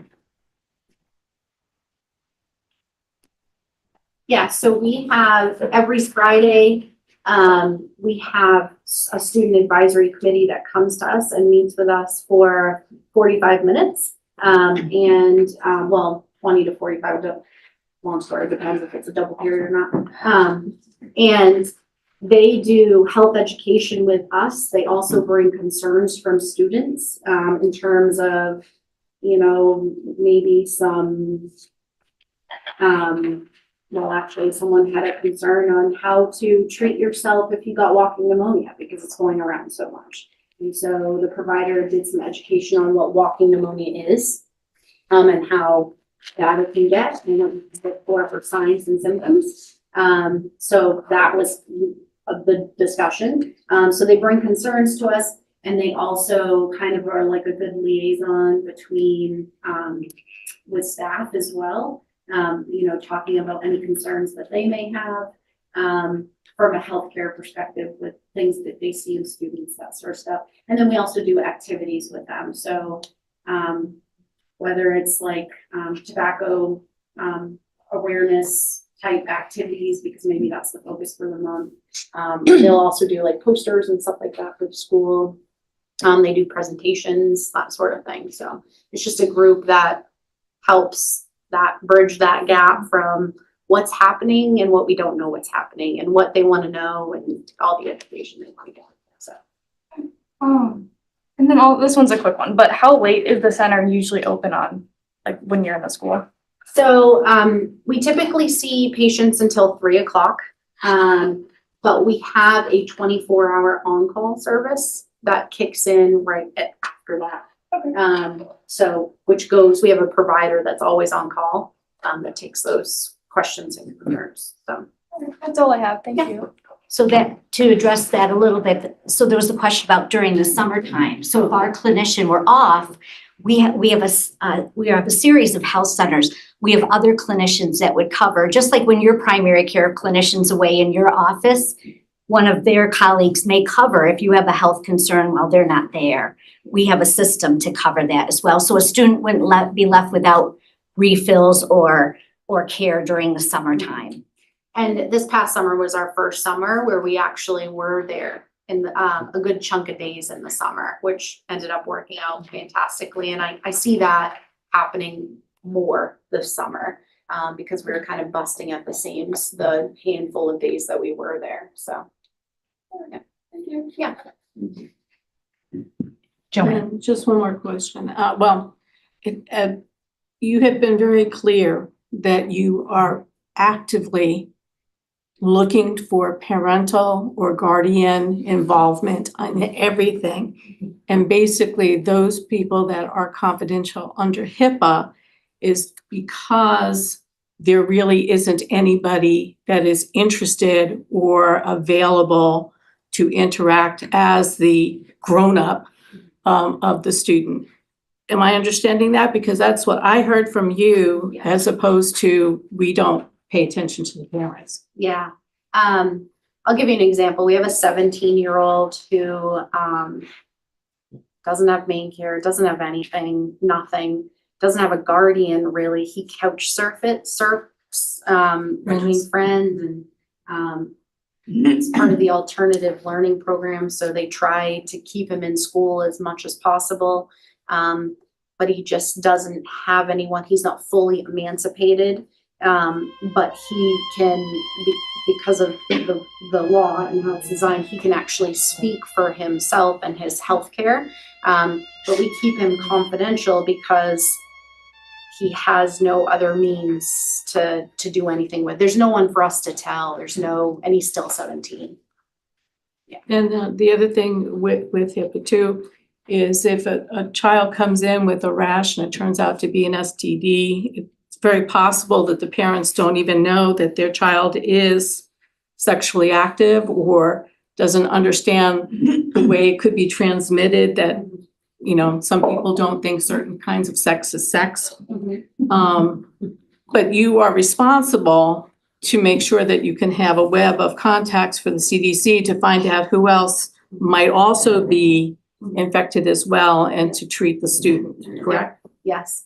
That's where that whole, I trust you to call my mom or dad, I don't want to call my mom or dad, usually comes into play. And the provider will reach out to mom and dad and have those conversations and go through all of the things that you just talked about. Yeah. Madam Chair? Yeah. I would like to put forth a motion to explore the approval to host a health center, which means we can look at the information we're seeking for the MOU, which will come back to the board and then go through the policy committee. Second. All right. No, please explain that. To explain my motion, we're exploring the contract or the MOU we're going to engage, like we do with all of our other business partners, to see if we approve a health center for next year at our school. So we're moving forward, So basically. you're moving for a vote. Correct. To explore the approval. I'm not hearing that the motion is we approve. Correct. Right. It's just we want to take it to the next level. To the next level of having an MOU created so that we know what. Yep. So that's behind the scenes where the superintendent meets with. Okay, so just to clarify, you are not calling for a vote for the automatic approval and implementation of the health center. You are calling for a vote for more information so that we can move forward without an automatic approval. I agree, yes. Yes. Okay, so that's what we did earlier. So, okay. The difference that I'm hearing, and clarify if I'm wrong. Yep. I am hearing that you are exploring approval, meaning you're kind of giving a general sense that you support the idea and now you want to take it to the next step. That's what I hear. That's correct. Okay. Because I feel like we can't enter into a business contract with a partner Okay. without giving them an assurance. Yep. Just like we would want from them, so. Agree, So thank it's you. actually different than what we just said. So you are saying, you're saying that you want to enter into a partnership with them. So you're asking us to vote to bring them in. You're not asking us to vote for more information. They don't have to give us more information if we're just gonna flake out and not really partner with them. That's like any business. Like, why would they? It's like a good faith. Well, as a sales executive for 20 years, I would offer contracts for my clients to look over and to sign. So as a business, as a commercial healthcare business, giving us the MOA to evaluate and then decide whether we want to enter in is good practice, not for us to say, we're seeking approval, so then we're going to get the contract after. There's a very strong distinction here. I think Molly has her hand up. And then I will clarify. I voted against a tabling of the effort because I didn't think that we would result in more information or have an MOU to review. I would support this motion because I would like to get more information and have further discussion so that we can vote on this when we have more information. Can we take the approval part out of it so that we are simply getting more information? We are not entering into a verbal contract that we are seeking approval. We are saying the same thing. We all want more information. We all want the opportunity to evaluate it. But the difference is that I don't want to say, I want to approve this. Can you read the motion, please? So the motion as I have it written so far is to explore approval to seek a school-based health clinic. And within that, to look at a draft MOU and possible policy in order to decide whether to move forward. Correct. Okay. That's correct.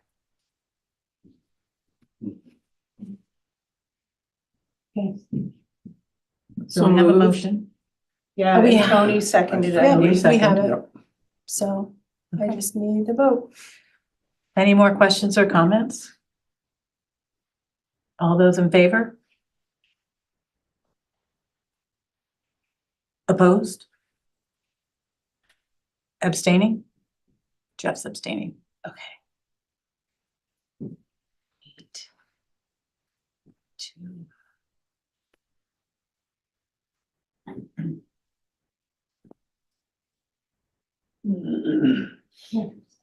So that, I know that we have 8 in favor, so that passes. All right. Yep. Thank you. Thank you for your time. Yes, Thank you. thank Very you. much.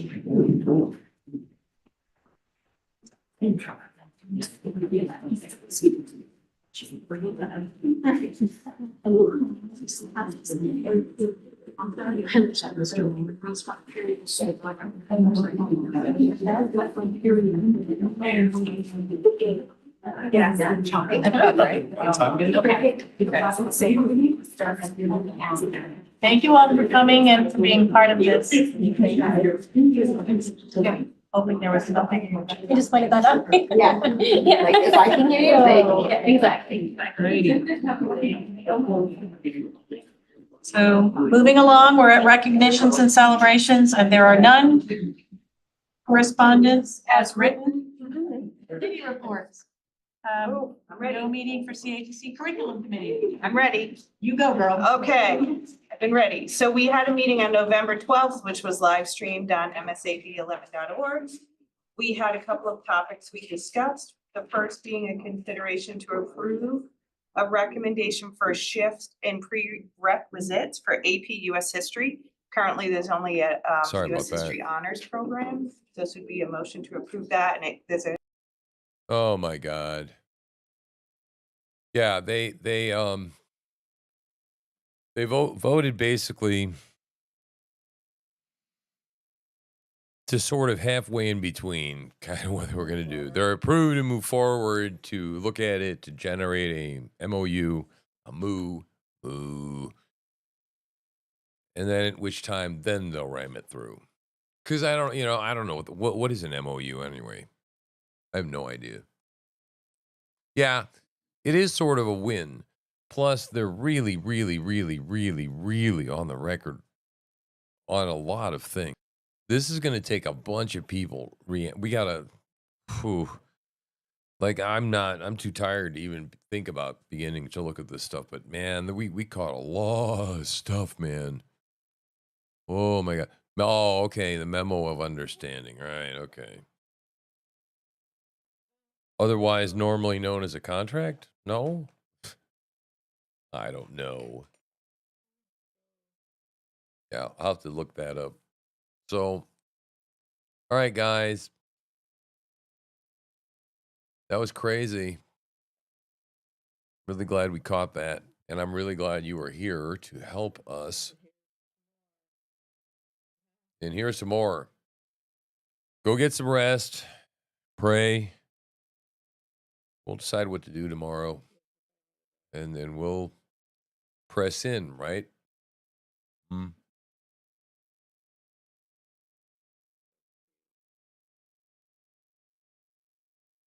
Yeah, we're going to go enter into an agreement to know more. See, I'm going to run this through a transcription service. See what I can pick up. That's harder to pick up when you're listening. Yep.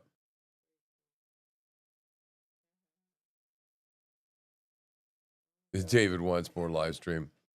Well, thanks, guys. We really did enjoy it. Yeah, everybody sleep well.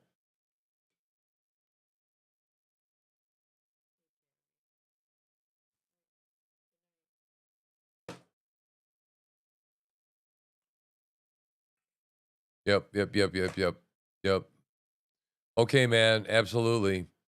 Well, I'm glad everybody enjoyed it. My name is Tim. I'm your Schusslinger. I'm glad I made it through this.